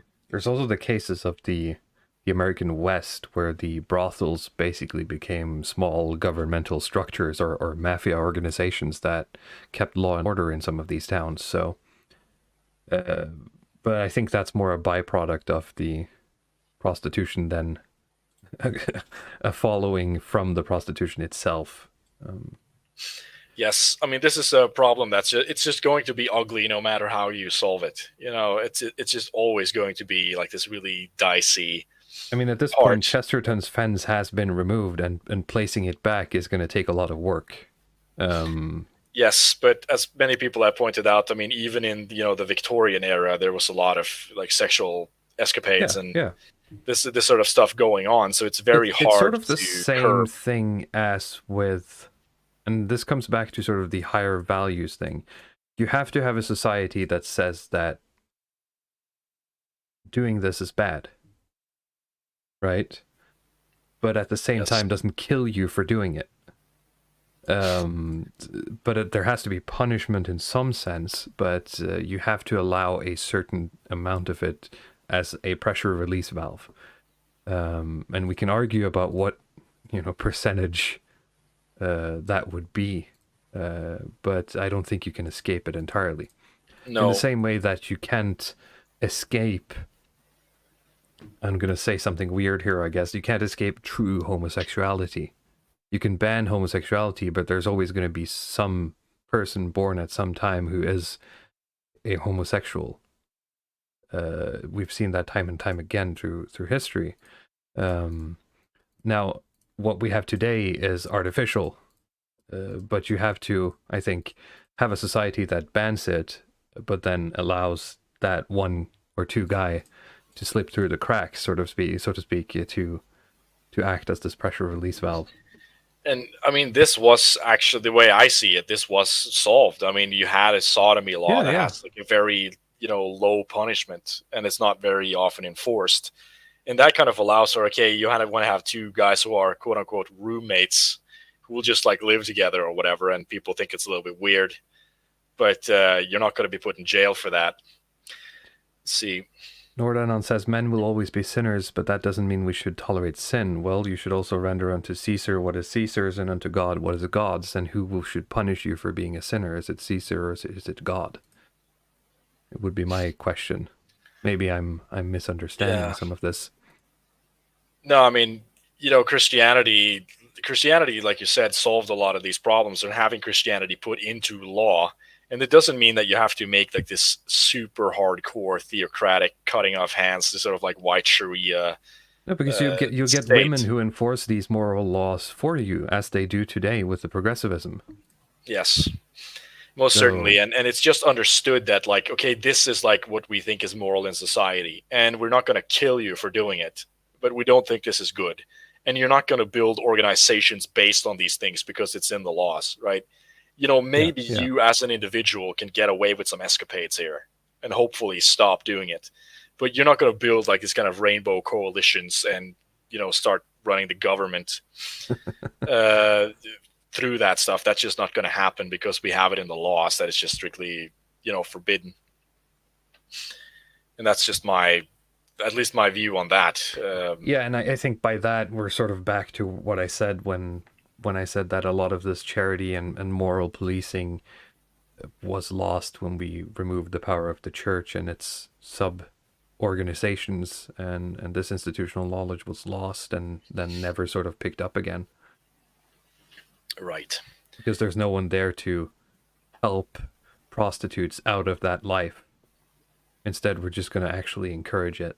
And as I wrote in my tweet, you have to spend tax dollars so that they can be given to prostitutes. And if you disagree and think that maybe women deserve better, then you're a transphobe and a sexist.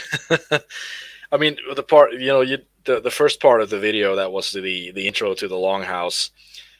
This woman talks about how like the discussion around prostitution in society doesn't account for the lived experiences of male and transgender prostitutes. I didn't include that, but that was an actual, that was a moment.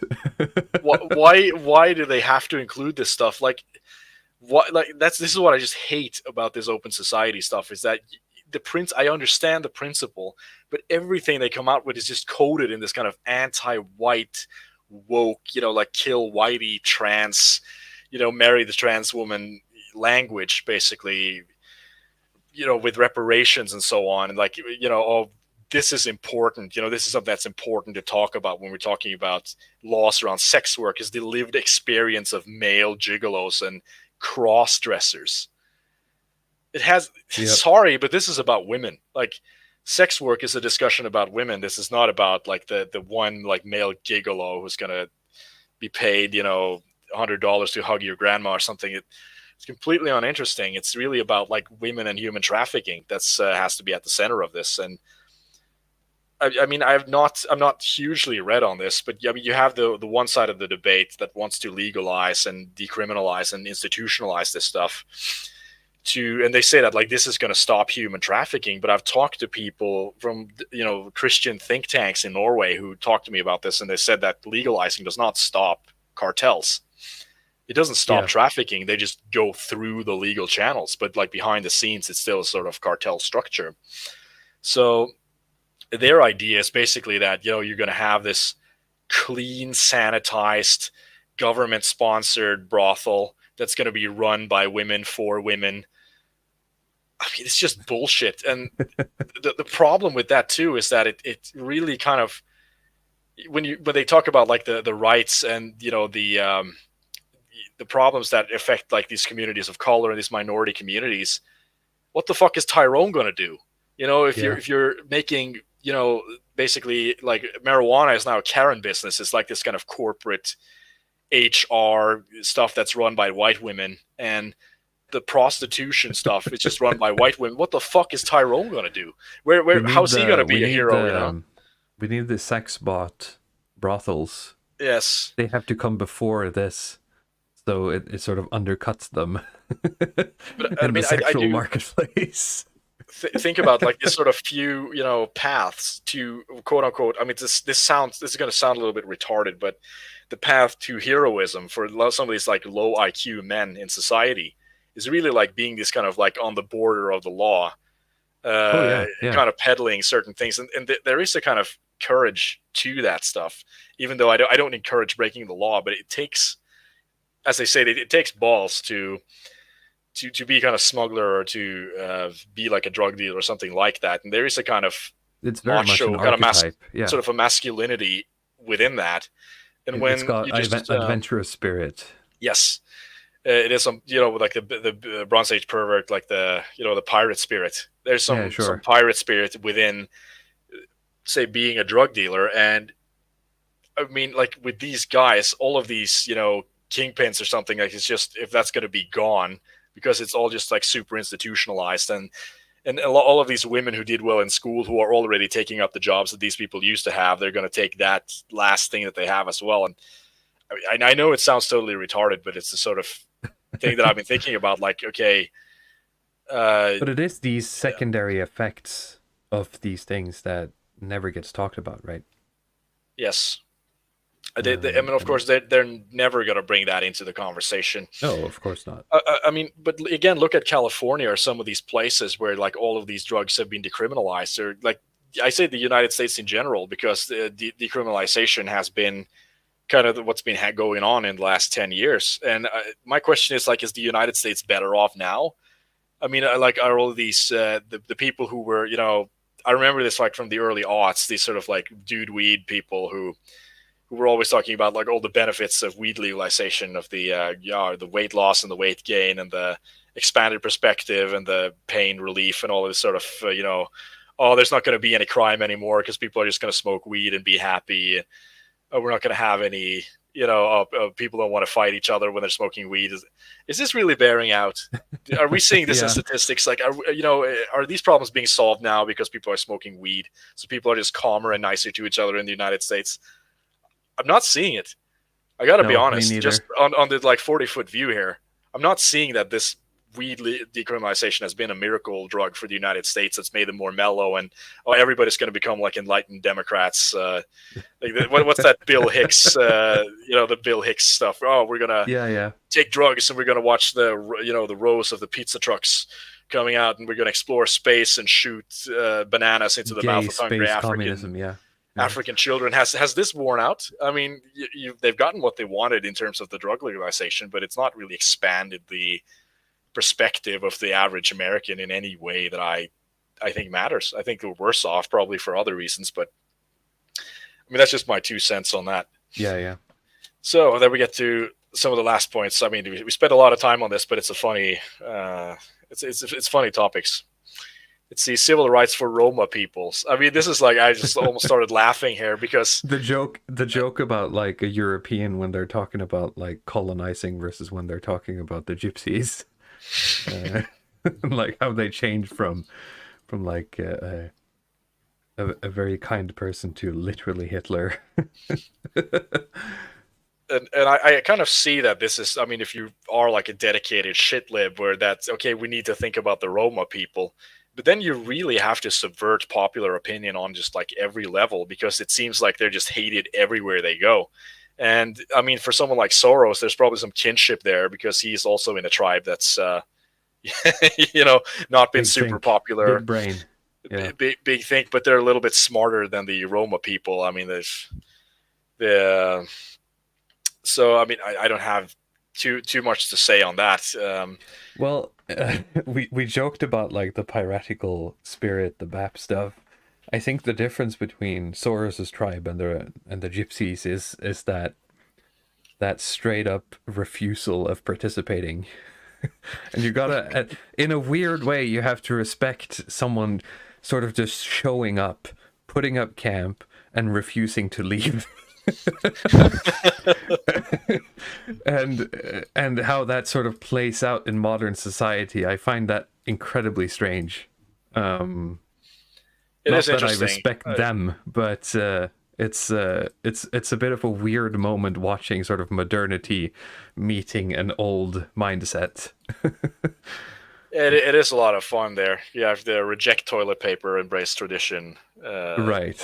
strand of the Roma people. You know, I mean, what to do? I don't have any more hot takes on it. You have women's rights in the bottom. I think everybody understands what that entails. Yeah, right? It's a done talking point, I think. Most certainly. So if you flip the slide again, Yep.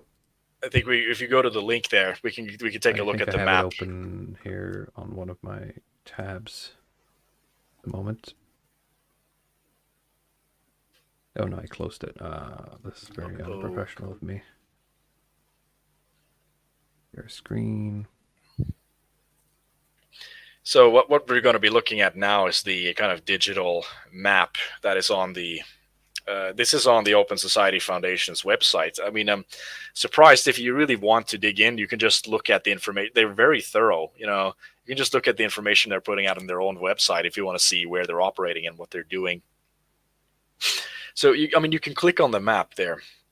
And I don't know what API they're using for displaying this, but it's actually quite interesting. So here you see in Europe, you can see where they're stationed.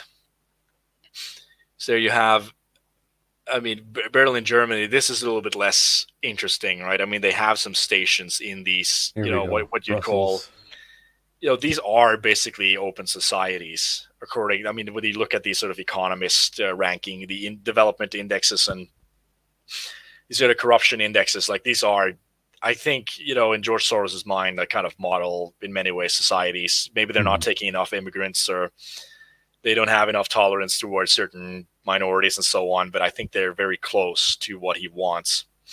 Yeah. The interesting parts there are if you look like at the bottom right there, this is where like both on the Europe part and see, because he divided basically Europe and Eurasia on this map.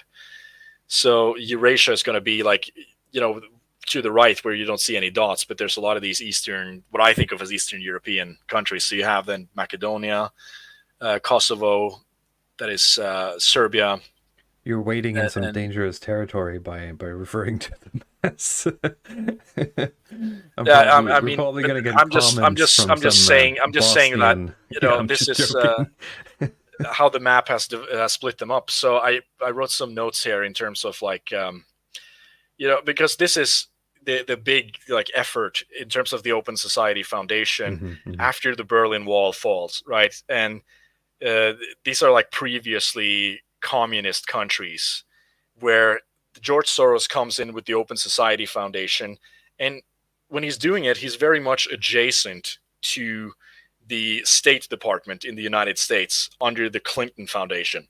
So that's why you see a lot of these videos online with like George Soros and Hillary Clinton running around, they're shaking hands and talking to people. Because it's basically the same foreign policy. I mean, from Soros's perspective, he's like trying to create open societies, but this is so adjacent to like this neoliberal vision from like the Clinton Foundation of trying to, expand the transatlantic sphere further into, against Russia and trying to, neoliberalize the world, just use so to speak. The vehicle that is the U.S. foreign policy. The Department of Foreign Affairs, is that it? Yes. See, I mean, there's certain, how did they do it? There's a lot of angles that they've taken in terms of, giving grants to certain organizations. But, one of these memes that I posted on my channel 2 days ago, it references Radio Free Europe or Radio Liberty.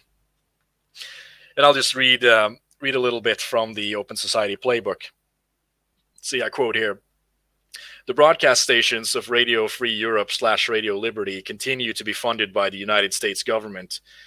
But in early 1994, Soros entered a joint venture to acquire the organization's research institute and, under a 50-year lease, its archives.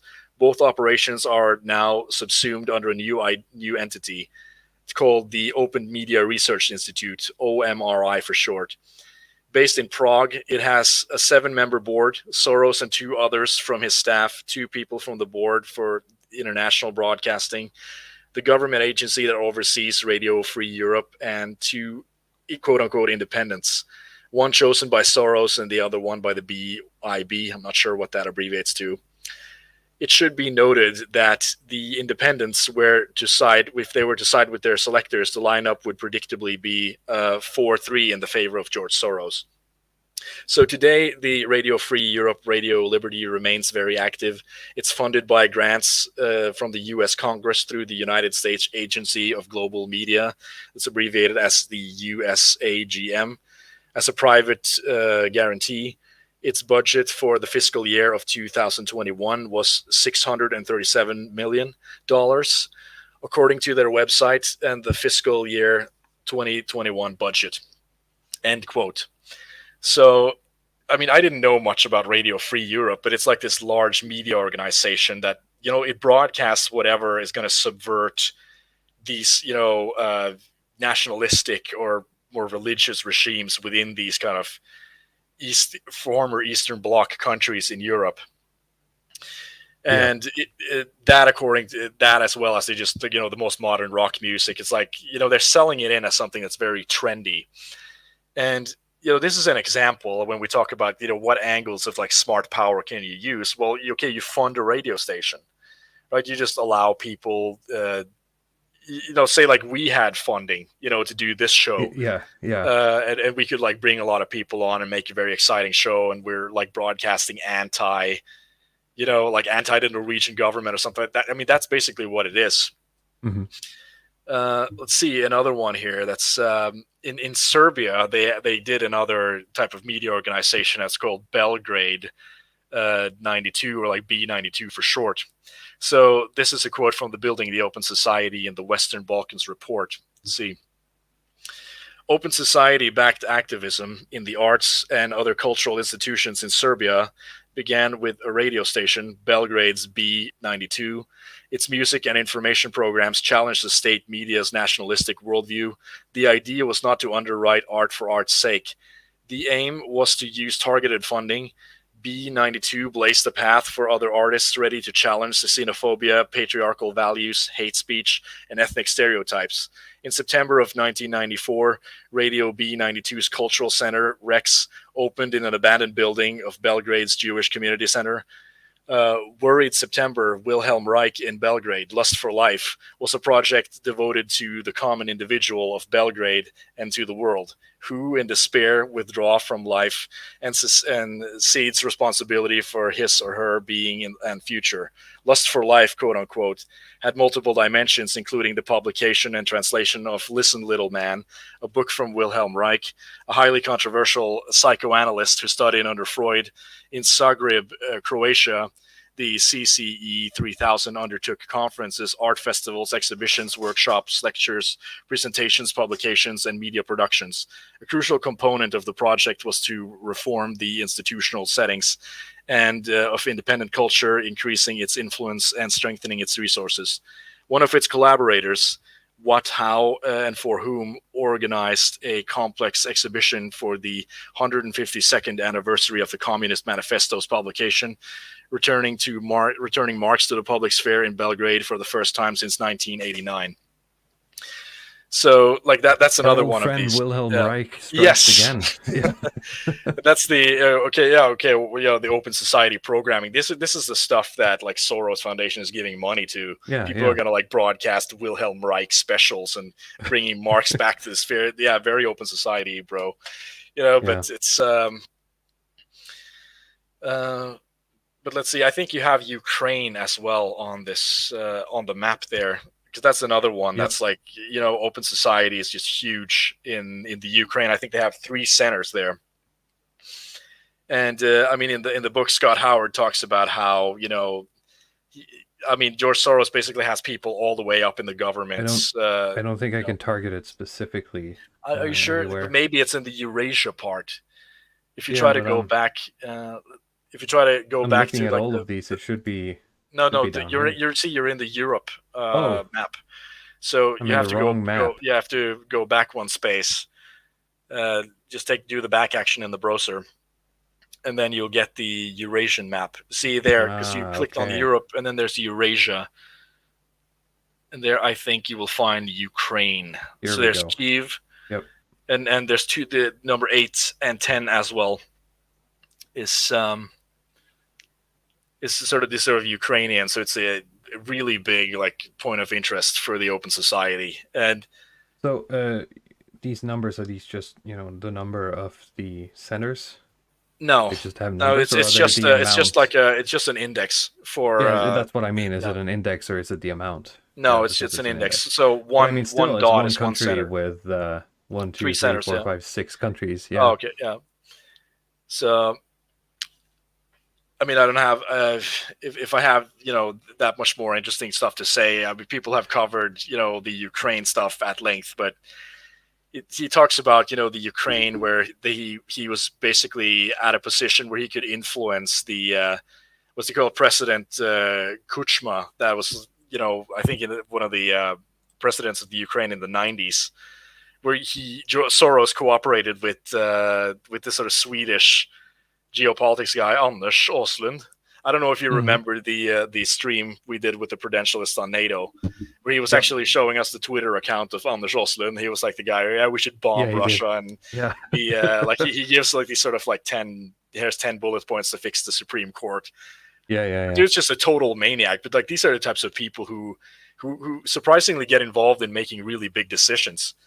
I mean, until this sort of Ukraine crisis stuff, I mean, my eyes were very much shut in terms of foreign policy. And like how much influence a lot of I these. mean, look at I did a bit of digging in the like Dutch farmer thing going on right now, and I came over this thing, which is like James Bond levels of.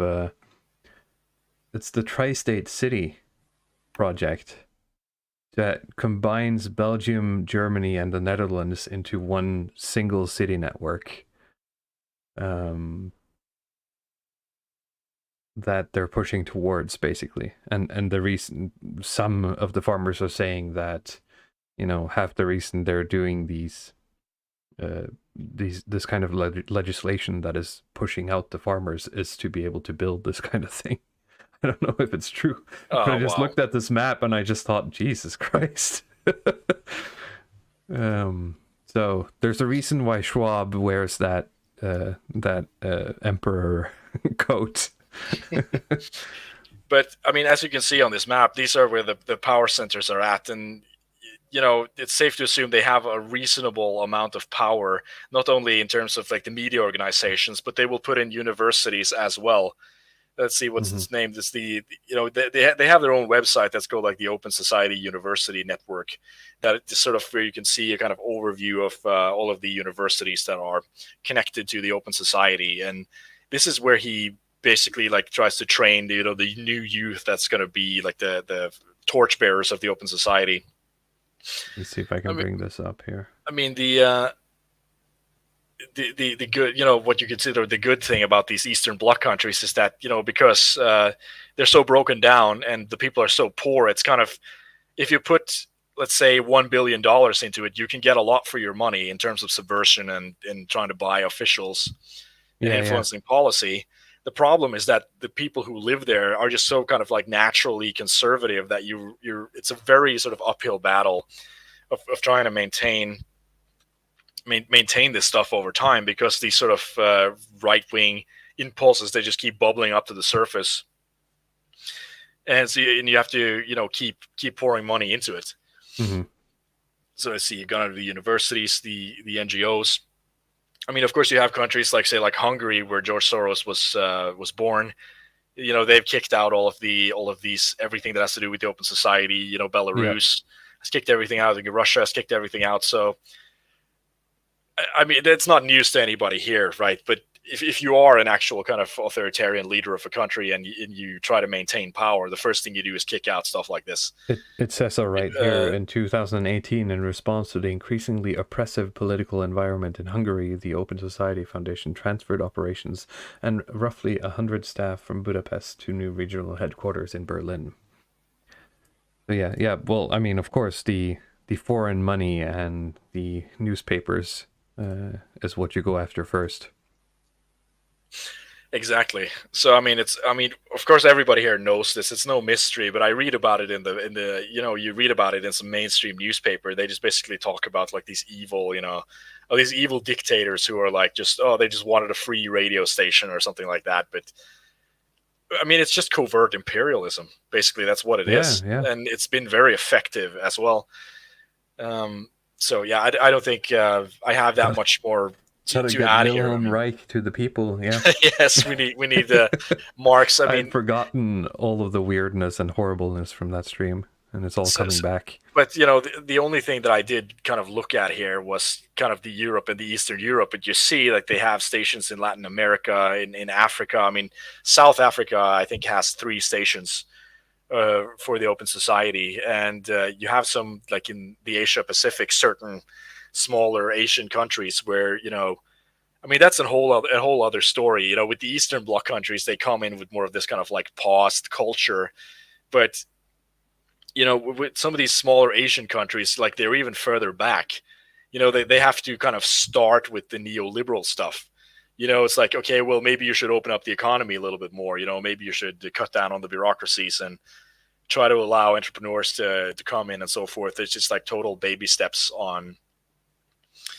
in terms of what's being done. Unfortunately, I've not really prepped much on that part, so I think we could move on to the next slide about I mean, that's where we're. Let's see. You have the they have here. like a timeline there. You can click on the URL, and I don't want to go through the whole timeline, but I mean, they do such a good job of like documenting their own footprint. And this is the same thing when I was doing, research looking at this kind of Norwegian LGBTQ stuff, is that you can just base it off their own resources. They've very, like it's a very nice kind of web design here, flowing interface. And you can see how many of these, quote unquote, kind of emergent things that happened because of, some influence from the Open Society Foundation and money from the State Department flowing in there. Just to hammer home the point of like how not spontaneous this stuff is. It's extremely deliberate, what they've done and the amount of work that they've put into making the world liberal. And if they're not there to do it, then it's not gonna remain liberal. It's really that simple. So like I said previously, that's the little white pill here. See, backing new global drug policy. Yeah, you had the slide. We can go look at that later, like the slide for the drug reform stuff. Yeah. See, threats to open society in the United States. I wonder what that is. I wonder what that is. Yeah. Racially discriminating justice system. I mean, it just becomes like this kind of shit-lib Democrat stuff in the end, right? Yeah. So, Black Americans' reproductive rights. Roma peoples. Yep. I mean, it's a long list, but if you scroll all the way down or you click on this sort of pager there, you go to 2002. Like, I mean... Not 2002? Or 2020? No, 2020, sorry. 2020, and you go to the bottom there. I mean, now we're just getting like... Oh, boy. It's just like mask off at this point, right? Now it's just like... $220 million to build power in Black communities. Yes. Now we're building Black power now. It's not like open society. We're just fucking arming Black people to go and trash white communities. Racial justice. Investing in racial justice. Yeah, it's a good return on investment, I assume, if they if they kill your enemies. Yeah, I guess. But that's I mean, the further you get, it just gets more mask off and more kind of just deliberately anti-white, in my view. And it's hard to get this from just listening to Soros by himself. Like, you have to look at some of the people that he brings into the fold to do this kind of speaking for him. Let's see, marriage equality. That was in 2015, actually. I mean, I thought it was a lot earlier, but in Norway, in Norway it was in like 2008 or something.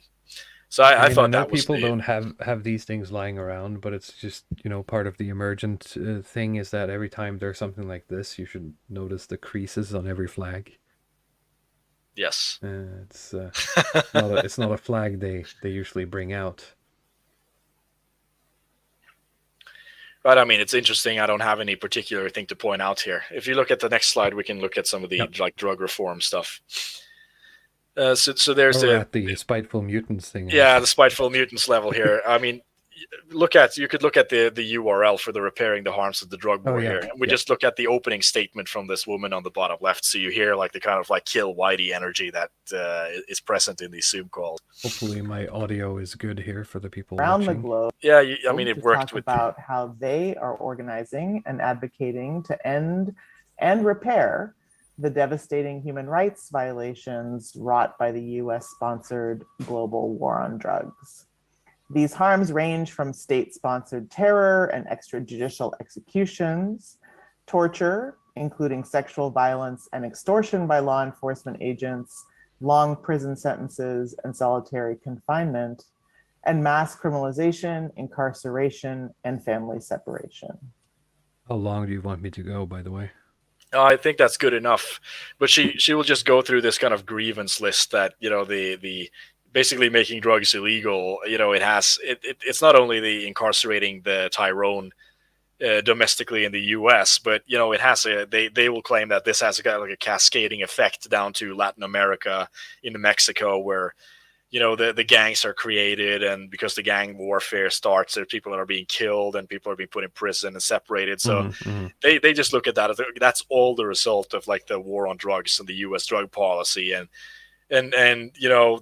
you have to pay reparations. Basically, it's not enough to decriminalize. Like, you have to you didn't pay back, to all of these people who've been involved with this drug stuff, because they're all, it should have just been decriminalized, and it should have been legal for everybody all the time. So this is like the new, Gibbs, basically, that someone in your family was involved with the drug trade, and therefore they should get reparations and like not have to work.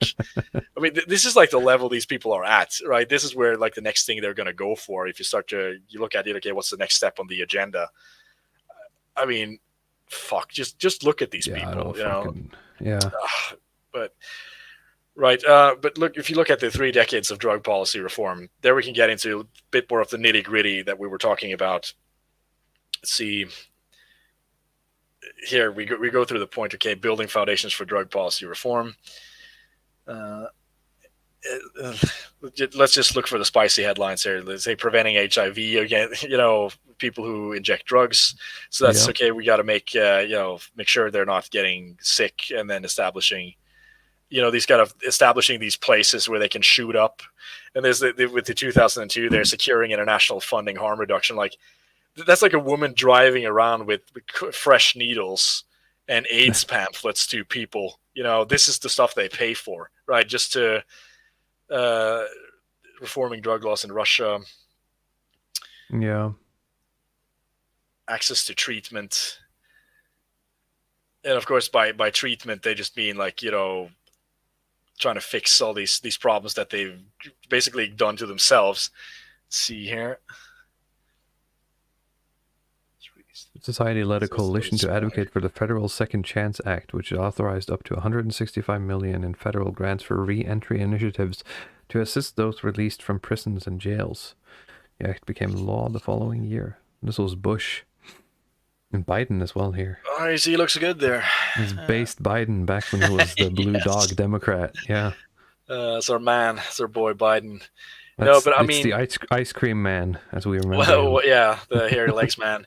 No, but one of the side effects to this stuff, we talked about just giving people fresh needles, but it's also like letting people out of jail. And this is something that you've seen with a lot of these like Democrat cities where they have a lot of powers that, they just keep funding these lawyers to allow all these people just be put back on the streets, because that's like it's considered that if Tyrone basically runs a drug operation, then he's innocent, basically. He's just been allowed back out again. And you see these kind of crime surges in places like Chicago. See, Global Commission on Drug Policy. The Foundation's support helped establish the Global Commission on Drug Policy, comprised of former heads of state, senior diplomats, and prominent media personalities. Their first report brought senior world leaders together on the need for better drug policies. I don't know who these world leaders are, but we're back to emergent phenomena. Yeah, emergent. Suddenly, we're all agreed that, drugs should be legalized.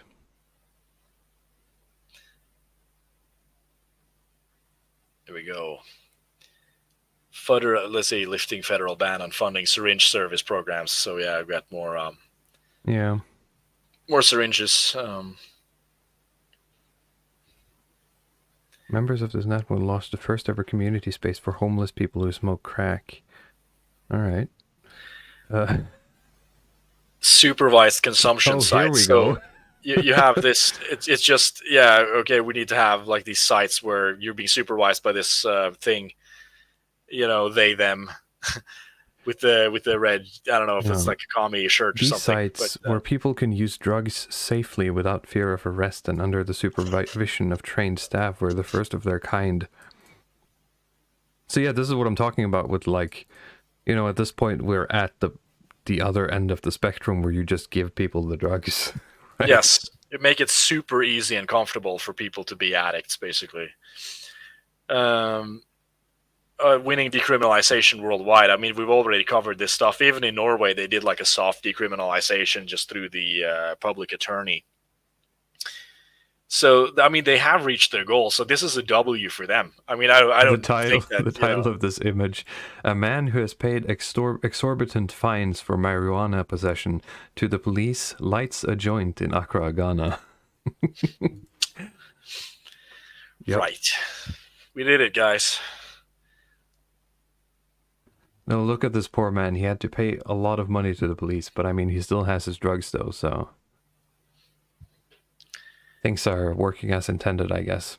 It is. I mean, there's not much left for them to do here. You know, that's where you get to the video. I mean, they have decriminalized it effectively in most countries now, and put up these kind of supervised sites where you can just like smoke crack safely with the supervision of these transgenders or whatever was in that picture. And like the next thing they're going for is it's going to be like the reparation stuff. You know, whoever's been like wronged by it's like with the gay stuff. You know, when the all these institutions that, you know, the churches that refuse to marry all these gay guys.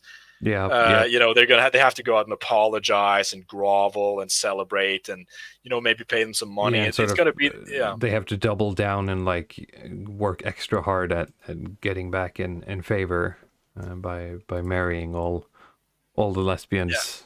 As many just got a standing line outside of the cathedral of lesbians and homos that want to be married. And it's going to be that way as well. They're going to have to apologize to all the drug users. You know, we were wrong to do this, and then you're going to have to pay them reparations. I mean, fuck, you know.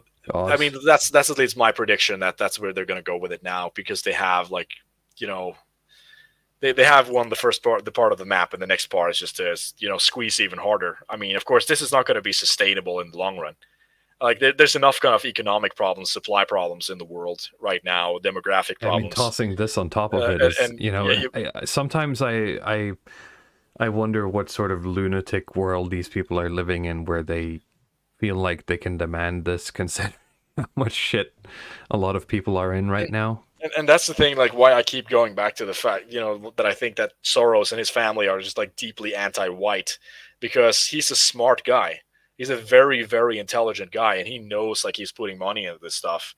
And to just thinking that this in itself is going to make the world better, it's going to make democracy stronger or something. I mean, it's just bull. I'd really like to hear somebody, I mean, if you have like some Adam and Sitch person in the chat or something, explain to me how this is making democracy better. Or this is making society more open to have supervised crack sites and to pay reparations to like crackheads. I just don't see it. Yeah, not just that. I mean, we all have to pay for it somehow. Yes. Because it goes into the NGO tax sludge whirlpool that is modern governments. Yes, I mean, I really doubt that all these kind of crackheads that have like this, you know, this hidden talent that's just being drawn out of the economy because of the drug war. You know, they're just going to go. If only had a safe place. Yeah, if only they had, you know, he could contribute to society. Yeah, it's just like the gays, you know, if only I could, you know, be openly a crackhead, right, and just have crack as my identity, then I could contribute and have a job, and, you know, it's like that episode on I don't know if you watched King of the Hill, the Mike Judge show. Just in bits and pieces. But he has like an episode where they have to hire a new sort of assistant salesperson to their sort of propanes, the sort of propane shop that they have, and, you know, Hank doesn't want to hire another woman because he's afraid he's going to cheat on his wife, so he has to then hire like this drug addict dude who's just like a complete loser, and they have to, you know, do all this sort of trickery to get him out of the company again. But I mean, that's what I sort of think about when, you know, these kind of getting these drug addicts into the company. I mean, maybe they can function slightly better if they can shoot up, you know, without too much trouble. But I just don't see that being a large boon to the economy, you know, the sort of untapped druggy workforce. Right. But I think we've done this slide enough, so we can go to the last slide. That's like the sex work. I mean, yeah, we've covered this. I think we've already covered so much of this stuff. I think we're actually sort of done with a lot of the of the topics here. So it's some good discussions. Maybe we could do some questions from the chat. Yeah, if anyone wants to ask us basically anything, we'll hang out for a bit more. People, someone said that the tri-state thing won't go down well with the Dutch. They hate Germany. Well, we'll see. Bell Curve says, FYI, in the US, weed has been a hit and miss. Some claim it helps with opioid addiction, but mostly it's been monopolization and putting small growers out of the business. Also, you smell weed everywhere, now on every street corner, when it used to be confined to certain areas. What are you going to do? No one wants to smoke indoors. I can hardly blame them. Now, I'm a bit of a country bumpkin. Or at least I feel like one every time I venture into Oslo. But when I was there a couple of weeks ago, just walking around on the street, I feel like I noticed a lot more weed smells than I ever have walking around there. Do you have any experience with that, Luddic? Yes. I mean, I have the exact same experience. I don't know. I mean, last I was there on New Year's, and I did note. I mean, it's not, it's kind of cold to be outside, but you do notice it. You walk around, and this kind of like funky, exotic smell just enters into your awareness there. And I mean, with the decriminalization stuff now, it's just going to be even more of that stuff. And I agree, it is annoying, and it is a sort of, yeah, I guess everywhere is going to be Amsterdam now. Yeah, I guess. I think Nordanon is angry that I didn't read his "What about Dingus" comment. The worst part is, Nordanon, that I'm not really a hick. Like, I live in suburbia, in a smaller town, of course. But of course, compared to Oslo in a place like Norway, that makes me a hick, basically. So I always feel like that when I go to Oslo.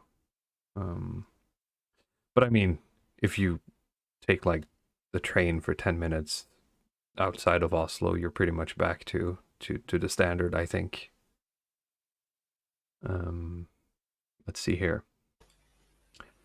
Belcurve says, I don't understand why we can't have policies that make sense. Treatment programs for addicts, sometimes involving needle exchanges, punishment for pharma excess, safe opioids.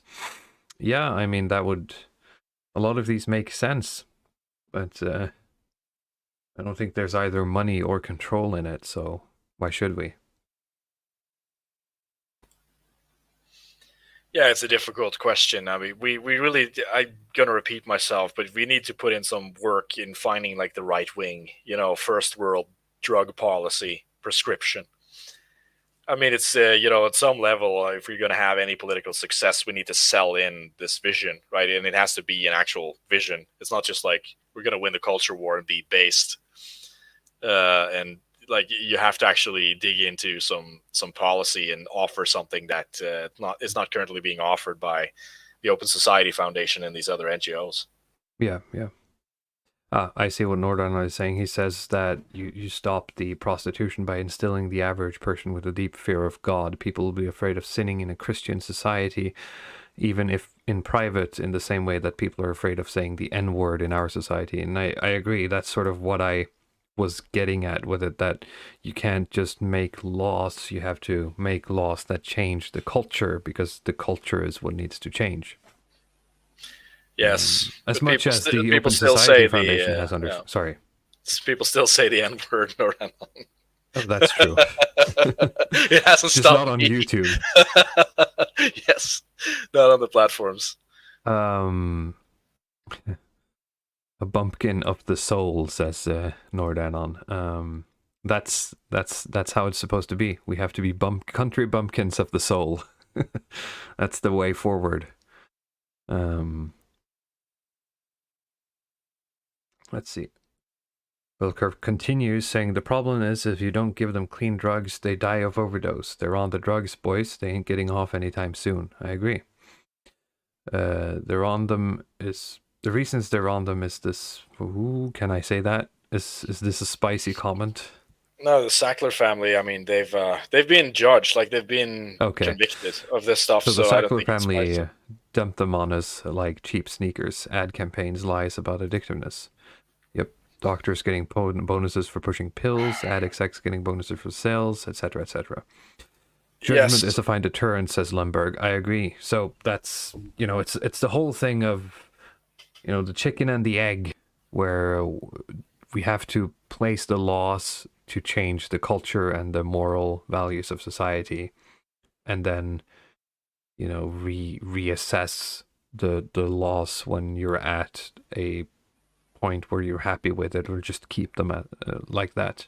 I mean, we've covered this quite extensively, I think, earlier. I mean, with the Sackler family, that stuff is just heartbreaking. You know, and there's something not just heartbreaking about it, but it really hits on my nerves with the image of like the kind of like white, you know, working class coal miner from Pennsylvania going to his Mr. Greenblatt dentist and being given like 6 pills instead of 2 or something like this. I mean, that's just like the image I conjure in my head when I think of this stuff. It's and this being done on like a mass scale.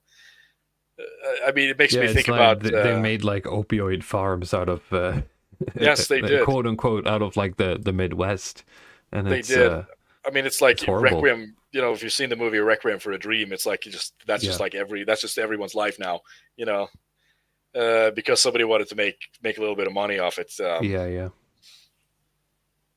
Jesus. It's gotten to the point where I blurted out as a swear word instead of the F word or shit. It's becoming a problem. Well, you have to be careful, Nordanon, and hide your power levels, at least in public. I don't think I say it that much. I don't really have a reason to. My life rarely involves any situations where I have to either describe someone like that or call someone that. So that's been the solution for me, I guess. Just move out of the cities. I'm sorry.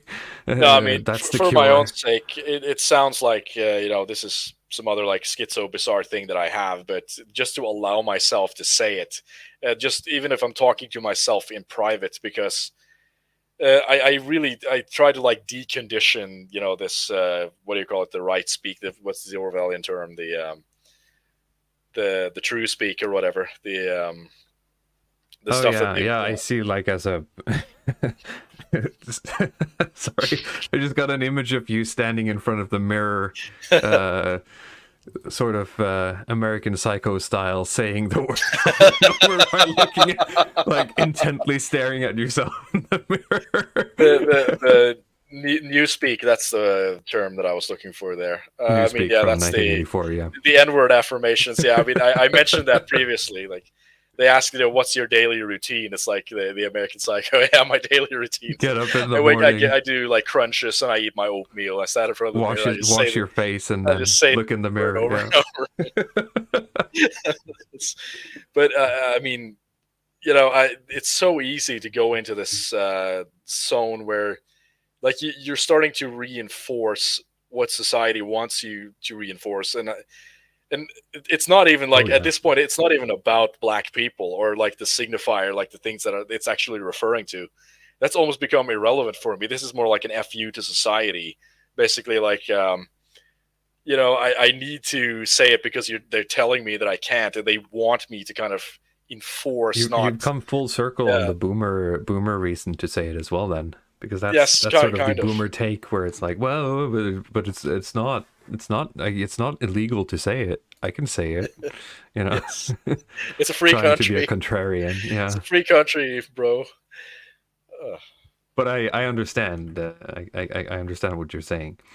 I'll pull up a meme you made from the power metal stream the other day, and we'll do a short like meme review while we're just hanging out here for a couple of more minutes. But post your questions in the comments. In next week, do we have anything specifically planned for that? Isn't it the Kultur about bod episode? No, that's the week after, I think. The 21st. We are getting a guest from a guy I've been following on Twitter for a bit, who goes by the name of Culture Barbarian Isn't it the anime tweeter? Oh, is it anime next week? I think we're doing anime next week. All right. Let's do anime next week. I can talk about watching JoJo's Bizarre Adventure, I guess, and One Piece. Let's see. What are my like anime credentials? I guess it's One Piece because of my wife. JoJo's Bizarre Adventure, like old Pokemon, and probably some old Dragon Ball. What else? Oh, Monster, I guess. Yeah, maybe that's it. Maybe there's something I'm forgetting. No, I mean, Yeah. I watched a lot of them. It's just that Attack on Titan. I'm forgetting. A lot of them are really forgettable, and it just goes in the, what do you call it? It's the recall memory or something. I can't. Yeah. If I see it, I remember it, but I can't remember it at the tip of my tongue. It's not in like cache memory, to use the kind of computer science term. Yeah. Indeed, I don't go around thinking about it that much, but if it's brought up, then it's like, okay, I watched that show. But of course, sometimes you need to rewatch stuff to have the new take on it. Stuff that I watched like 10 years ago. I mean, I might as well have been watching it as a different person. Oh yeah, I watched the. I remember because I've watched another anime like 15 years ago when I was in like high school. What's it called? Come on, Death Note. Because I had a moment where a friend of mine recommended some anime to me, and he showed me one of the big ones. I'm not sure if it was one of the big ones, like Naruto or something. And I watched like 10 episodes with him, of course, because he showed it to me. And he asked me like, "What do you think?" And I was like, "Well, it's all right. It's a bit like childish." And he's like, "Yeah, but it gets better once you get into the newer episodes," he said. And I was like, "Oh, okay, how many episodes are?" And he was like 800. And I was like, "Fuck that. I'm not watching 800 episodes of this shit." And then I like never watched anime again until someone recommended me Death Note explicitly because it's like 40 episodes or something. Cowboy Bebop. I watched Cowboy Bebop. That's one. Yeah, that's one of the ones. Like Monster and Cowboy Bebop were like things my wife were like, well, there's actually, more adult anime out there. I don't know where I fall on the anime question still, because there's so much bullshit that comes along with it that I'm not sure if it's worth it. Do you want to bring up the list? I mean, the IMDb list.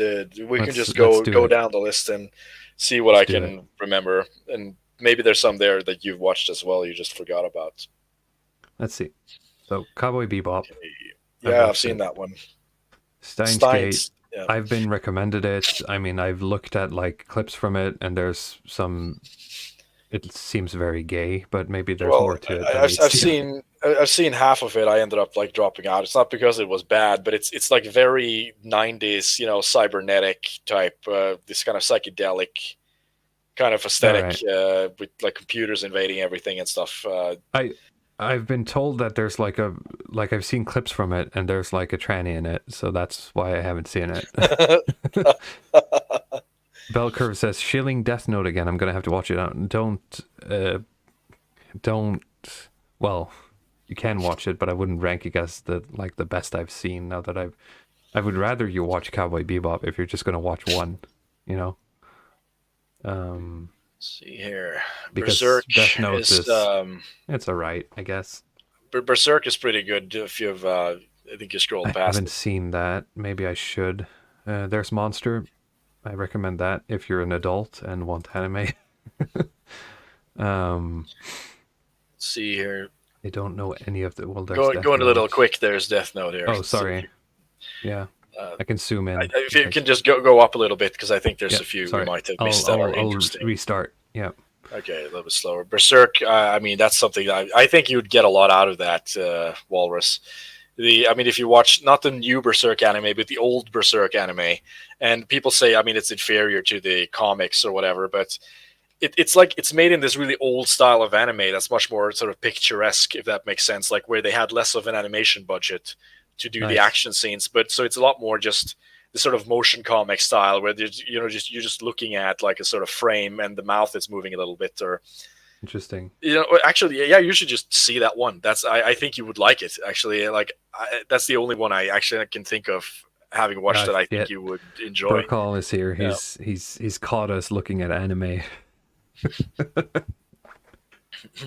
Bakano, I remember my wife trying to push on me at some point when we first got together.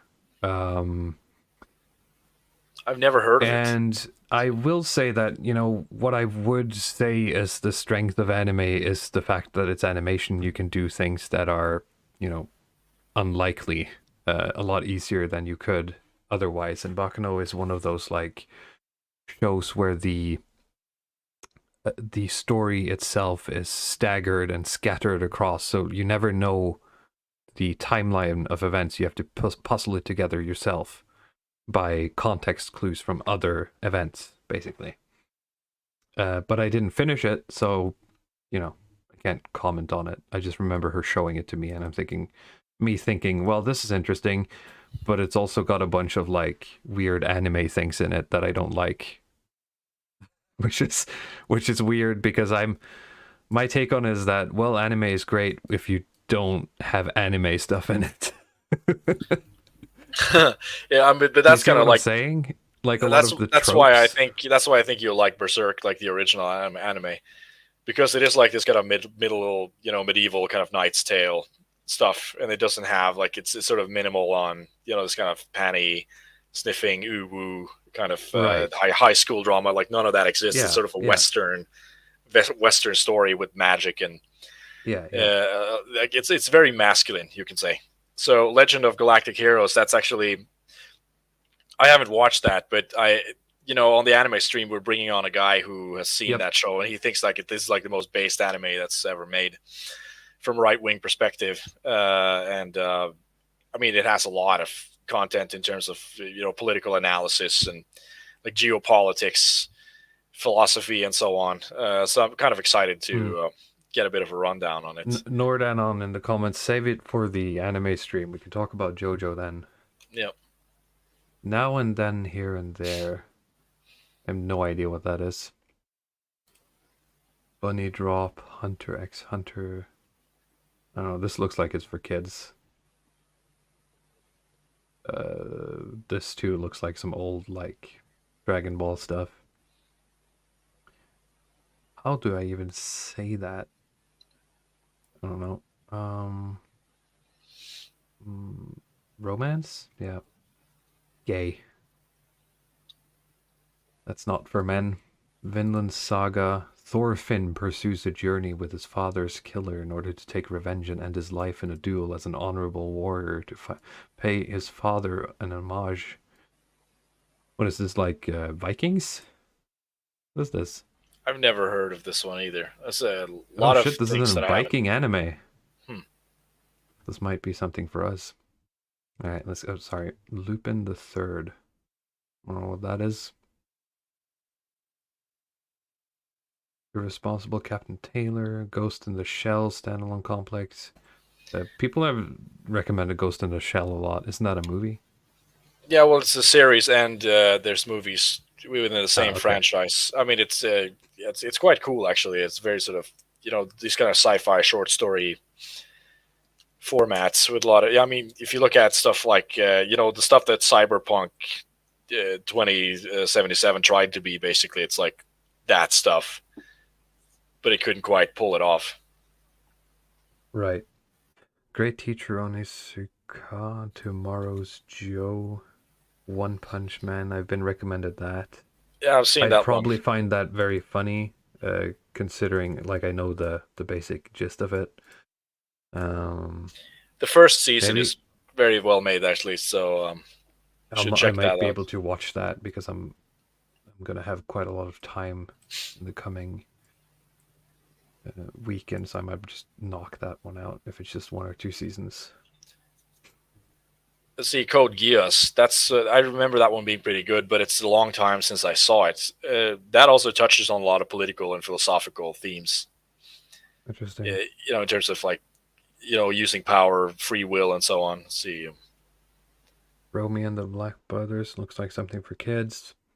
Black Lagoon, I did watch some of that. My wife hated it. I loved it because it's just pure like 80s action in anime form. Not sure if it's good, but it's like, I mean, it's the same reason you watch like stupid action movies. There's a lot more I've seen than I thought. Like for someone who wouldn't consider themselves very, into or an expert on any anime. But I guess we're all creatures of the modern world. I've heard a lot about this Neon Genesis. See here, Neon Genesis Evangelion. Evangelion. It's down on like what we had 29th. I think a lot of people think this is the best anime ever. It's a pretty interesting anime. I should have seen the movies as well, where they go into a little bit more depth on what happens in the last episodes, because it's a bit opaque. Yeah, I've heard it gets very weird towards the end. Fucking weebs, says Green River.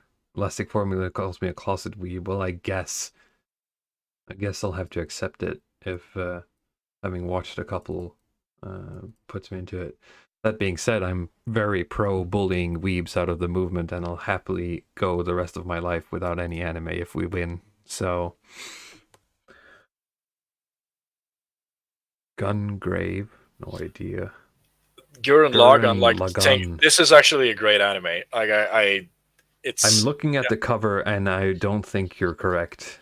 No, but it's this is term it's used quite often, but it's actually quite subversive in terms of like you think it's going to be this kind of standard thing, but it's sort of a self-parody of that thing, while at the same time it's just being kind of a joke. Well, it injects the a thing lot is, of though, if I have to, even though they're ironic, if I have to like weather all the bullshit of like the scantily clad women like dropping their panties, etc., then what's the point? Like, yeah, but it's ironic. It's like, yeah, sure, okay.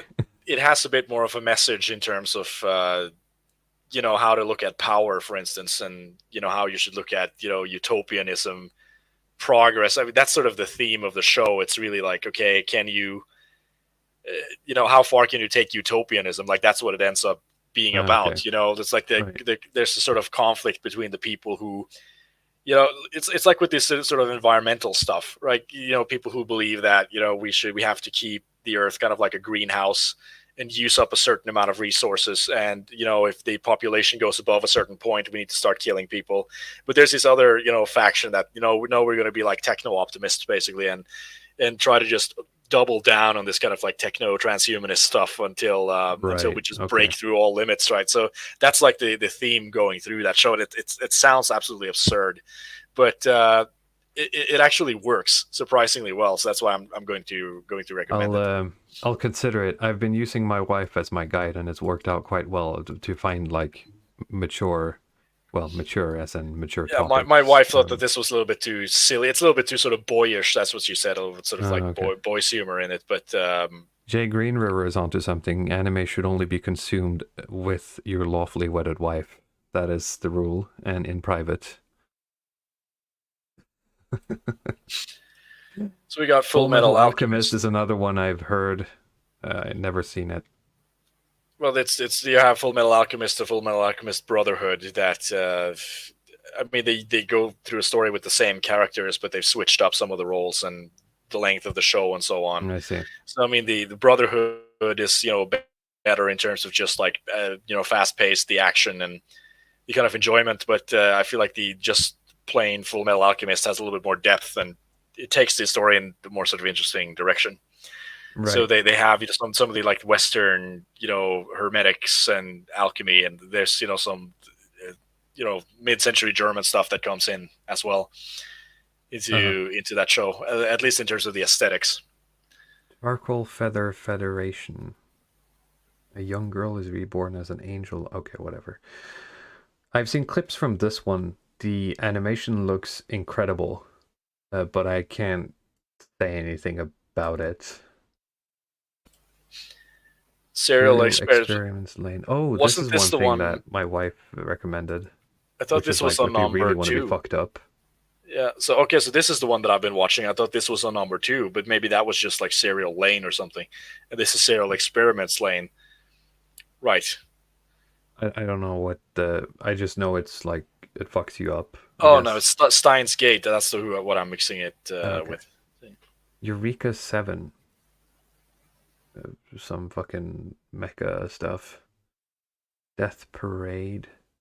Oh, have I seen an episode of this, or have I just seen clips? But I know the premise, yeah, after death humans go to heaven or hell, so you have to play like bar games. And like the winner gets to go to heaven and the loser goes to hell, and there's like different, I suppose the premise is that there's different people showing up. So like it could be like a couple or two people who like died at the same time in an accident, and one of them is an old person and the other is a young one, and like who should go to heaven and who should go to hell. I'm not sure if that's actually but that's how I've been explained it. It sounds very anime. Super Dimension Fortress Macross. Well, just from the fucking title of that, I'm gonna skip it. But I mean, it's old, so maybe it's better than it lives. I'm gonna skip that just on the cover. Phantom Requiem for the Phantom. Okay. Einen Zwei. They have a thing for like Germanic stuff, don't they? Yep. Elfen Light I saw, but this is, I mean, it is quite pornographic. I'm just I mean, skipping stuff based on the cover. I can just tell this is bullshit. This is bullshit. This is sick. This is probably great, but probably for boys. Yeah, it's more of a boy show. But yeah, I mean, some of these sports animes are fun, especially if you're into whatever sport they're portraying. A tomboyish schoolgirl finds herself forced into repeated duels for another girl who has a role in a world revolution. Sounds gay. Interesting. Book Natsume's Book of Friends. A cat and a boy, I guess. Yeah.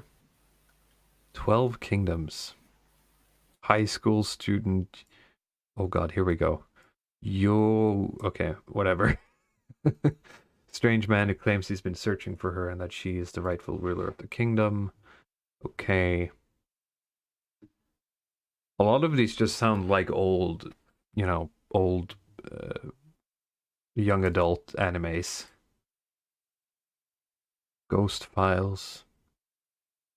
When They Cry. Durarara. You could probably, you could probably get me to do the thing with like that guy did with Distributist, where it got him to read like a Metal Gear quote out loud, and I would have no idea on a lot of this stuff. I've been very like scantily exposed to like Japanese games, apart from like Pokemon and Mario growing up, and then because I had an Xbox, I guess, growing up, and I lucked into living a couple of months in an apartment where the only thing there was to entertain myself with was like a PlayStation 2 and Final Fantasy X.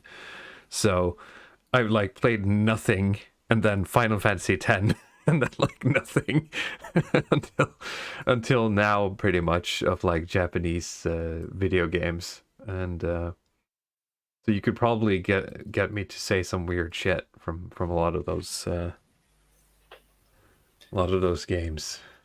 Mobile Suit Gundam. That's one I've heard of. I've seen a little bit of that. It's, I mean, I experienced this being quite 90s, but maybe that's the Gundam Wing or something. Because there's a lot of, like they say, spin-offs and prequels, sequels. Yeah. But I like these sort of like driving these like big mech robots, the aesthetic of it. I've never been into that stuff. I've been into heavy machinery as a kid, the monkey brain. But I've never been into like big robot stuff. I did find it appealing in the beginning. I just like lately, I don't know why. Like this is something I came into like in my late 20s. Like the idea that I really wanted to, like sit inside mech robots. Future Boy Conan. I like the original Conan. The Count of Monte Cristo. Is this actual Count of Monte Cristo spin? Interesting. Welcome to the NHK. Okay.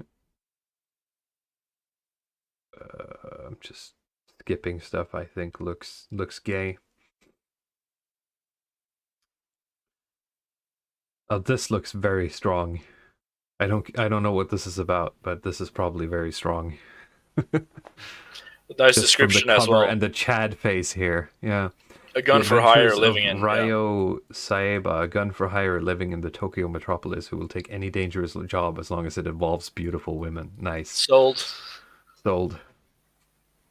Le Miserable, the Shoujo Cosette.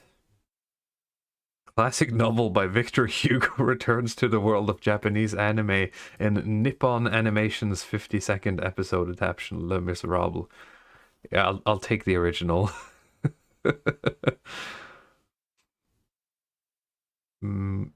Michiko and Hachin. Okay, whatever. Bakemonogatari. 30, okay, that's probably gay. Mononoke, isn't that the... No, that's another movie, isn't it? Princess Mononoke. Yeah. That's what I've heard of, but I don't know if it's the same thing. Princess Tutu, non-alert. Yeah. Oh, Jesus Christ. A duck turned girl with magical powers must help save a prince from an unfinished fairy tale.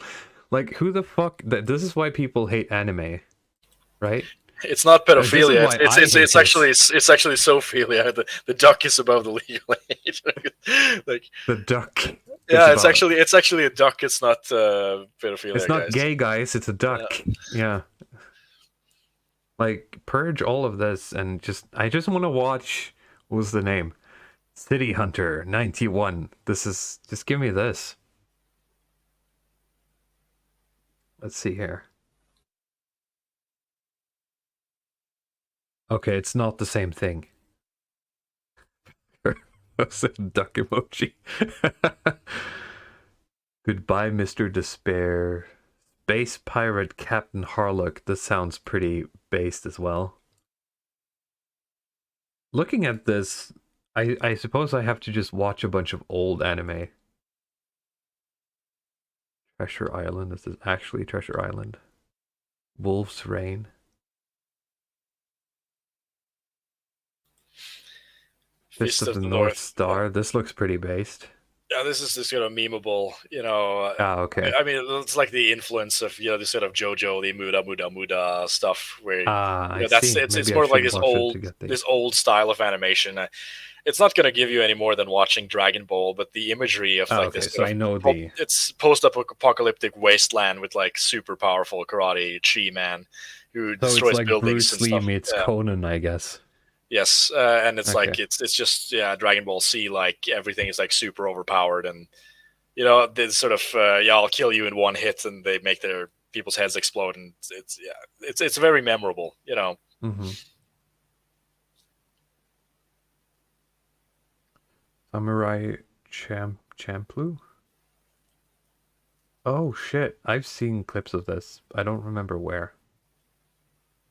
I recognize this guy. This looks fucking gay. I'm scrolling. Vash the Stampede is the most infamous outlaw on the planet Gunsmoke, and with a $60 billion double price on his head, he's the most sought after. Vosh, is that it? Vosh. Vosh the Stampede, with 400,000 subscribers, the best debater on the internet. Let's see. This is probably gay. This is probably gay. This is probably gay. Golden Boy. Wow, JoJo's is like in place 89. It's interesting. I either thought that this is like an old list or that it would have been higher. A university dropout rides Japan on his bicycle, taking part-time jobs and trying not to take women. Nice. Thoughts? This is probably good. Be gone thoughts. If only it said trying not to talk to women. JoJo's Bizarre Adventure. I would, having watched it, I guess I would recommend it. I wouldn't say it's like a masterpiece of storytelling or anything like that, but it's got, it's why I love season 2, man, because it's appreciating the male physique to like memeable levels.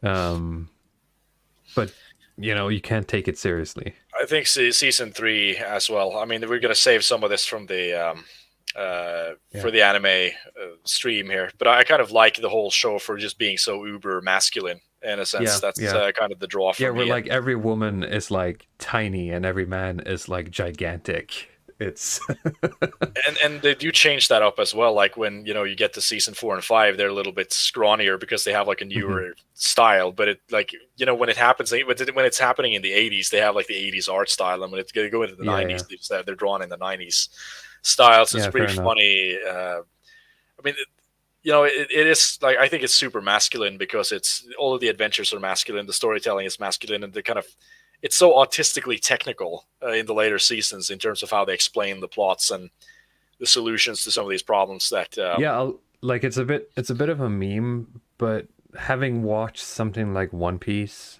I'll say that in terms of like doing fights with interesting powers, JoJo's Bizarre Adventure executes that a lot better.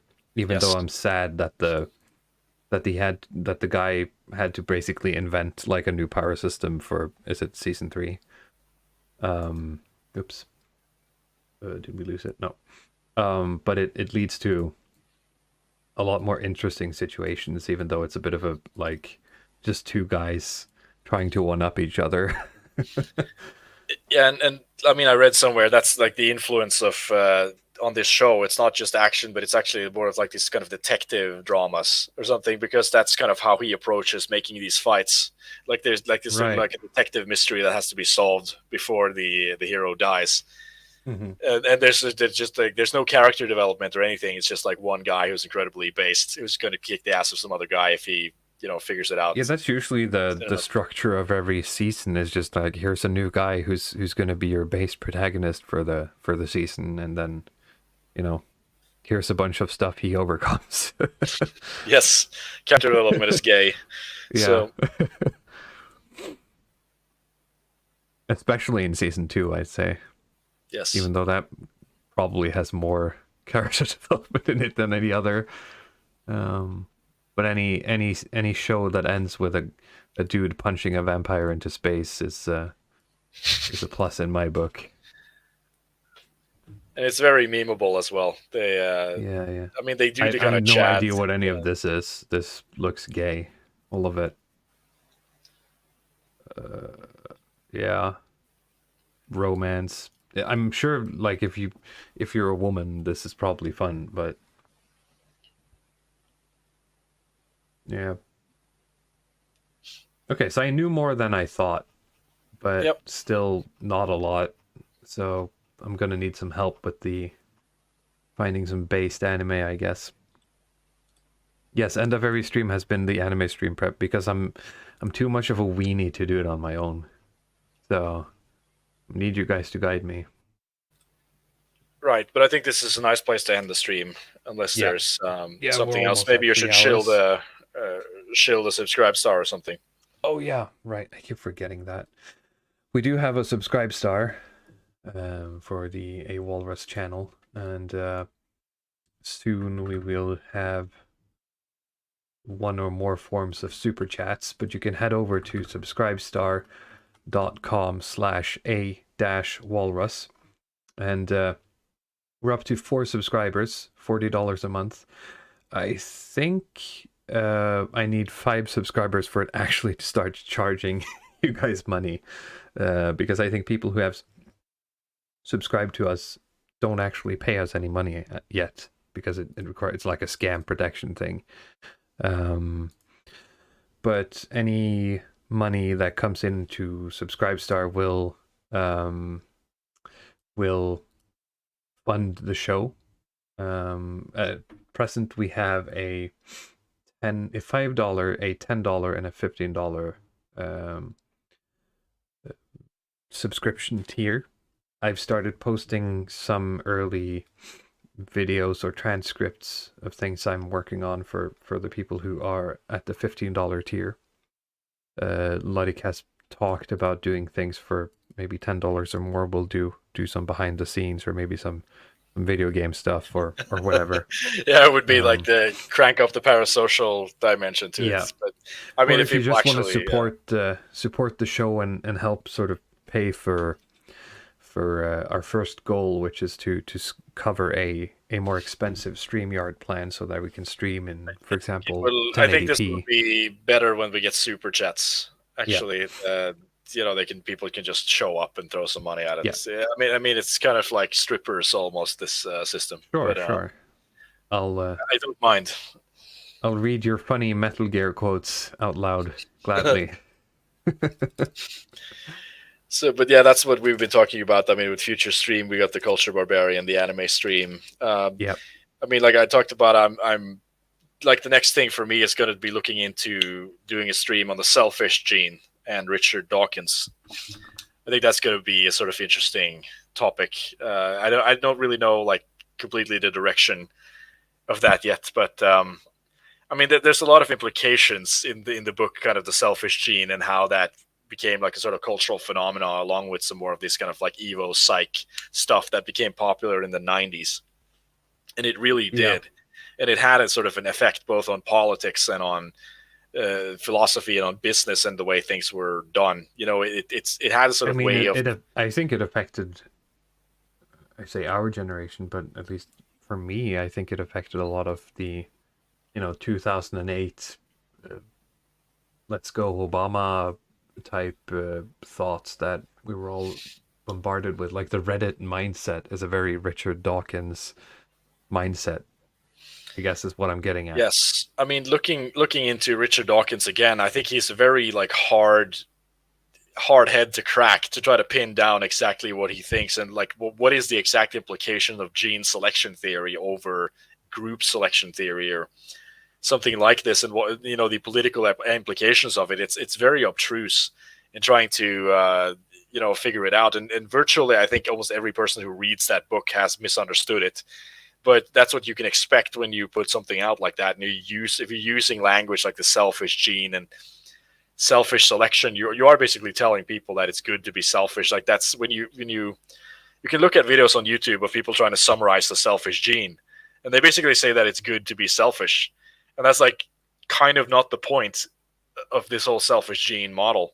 Yeah. But that's what I'm going to try to spend some time on. Like, Dawkins himself, the selfish gene idea, the implications of that, and maybe take a look at the field of evolutionary biology itself.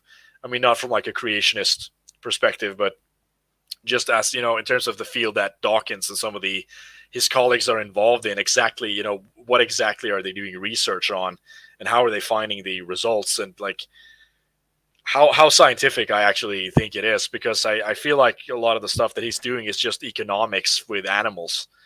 He's not in a lab doing like, he's studying monkey species or the mating patterns of anteaters or something like that. He's like just speculating on why certain gene traits survive and others don't, and what kind of strategies that would be possible or something, and how to conceptualize that stuff. And it just becomes kind of guesswork at a point, because you can't test for any of this stuff. So you have to just make these kind of mathematical frameworks to understand how it could work. And it becomes like Evo psych in a sense, where you just look at, okay, this is the state of the world now, and you have to just assume that we got here because of some like genetic reason, and try to reason your way back from that.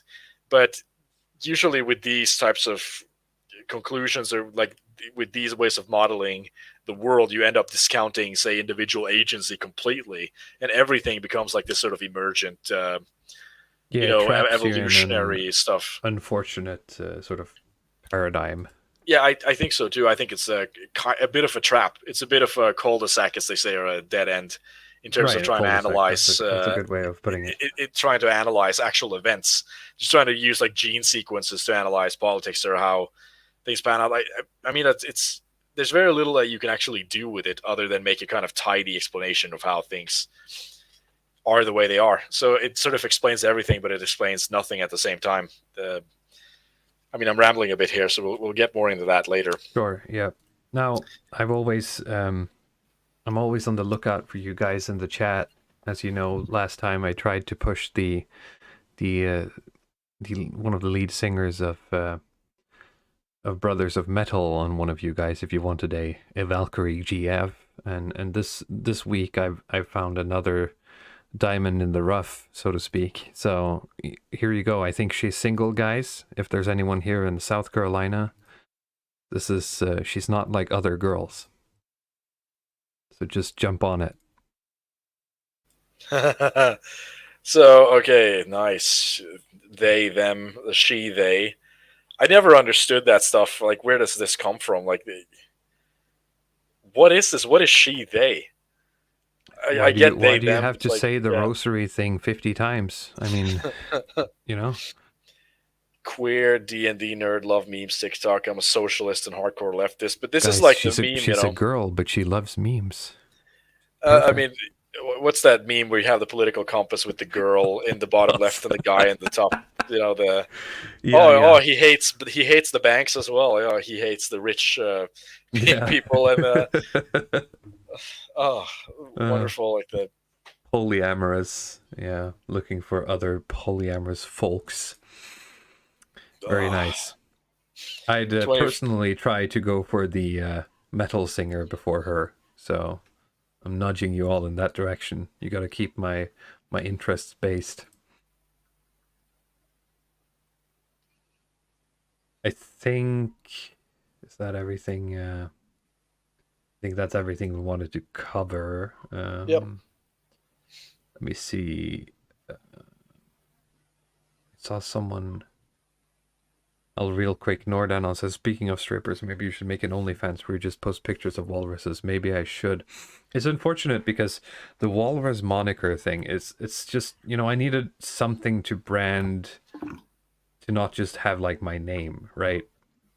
And not have like an edgy name that I, like my email from when I was like 10 and I had like an edgy name. So I just came up with like, all right, a lot of guys are doing like animal avatars. Walrus, I sure, think it works. right? I think it's very recognizable. I mean, you just take that you take that word, like that word now, the walrus stuff. That's like right wing Scandi stuff, basically. Yeah, I think it's sure. a kind of nice brand.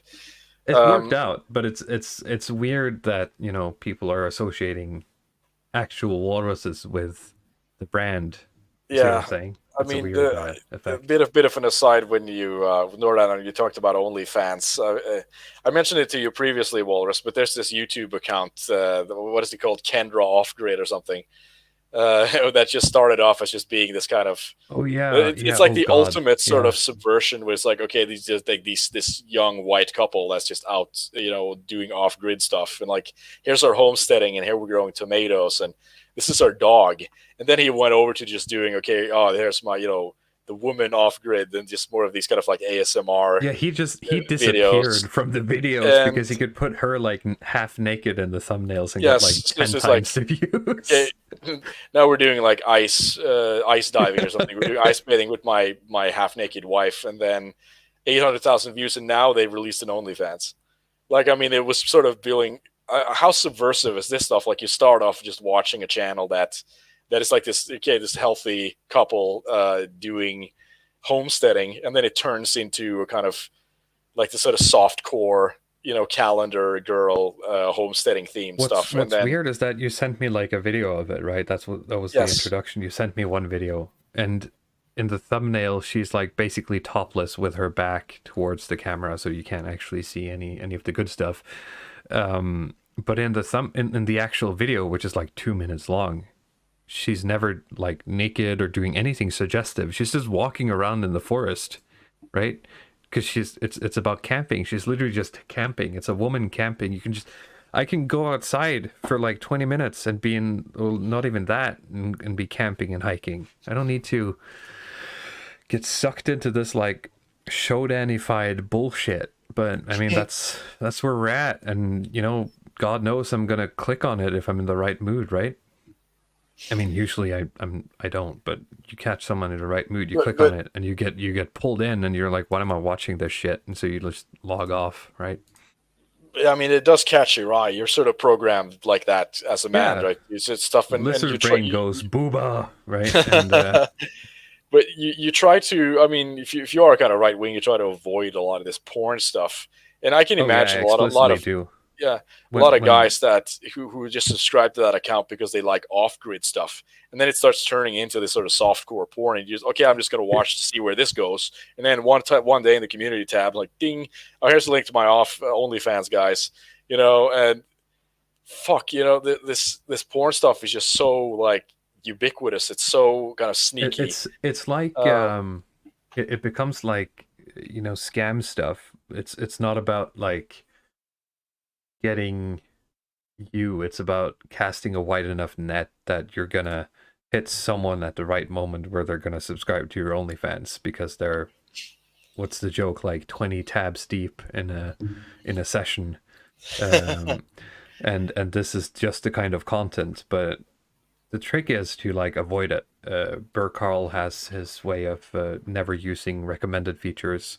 I try to do that, and also whenever I see something like it in my recommendeds on the side of a video, I'll try to be good at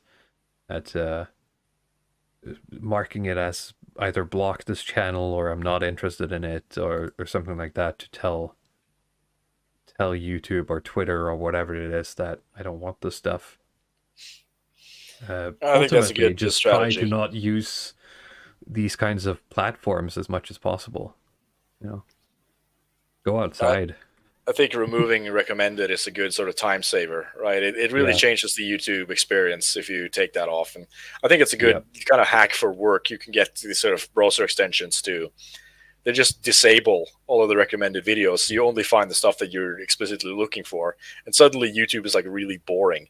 It's like a kind of library almost, where you have to do all the work yourself to find stuff. I agree.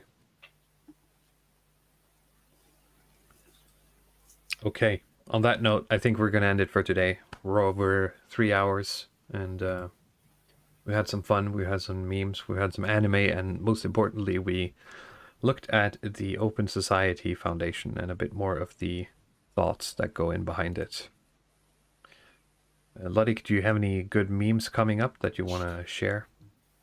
No, it's I mean, there is a regular schedule. I just post the community meme a day, and maybe every week I'll just do a little video thingy. So I mean, follow me if you're not already. Basically, I don't have anything else to say. Luddic Path is the real powerhouse of the Longhouse stream with his, what is it, 3K subscribers now? I think I'm at 2.9 or something. Okay. Let's see. All right. So next week we'll finally start dipping into the anime stuff, and maybe we'll hear the end of it. Probably not, but we'll see you then. Have a good night.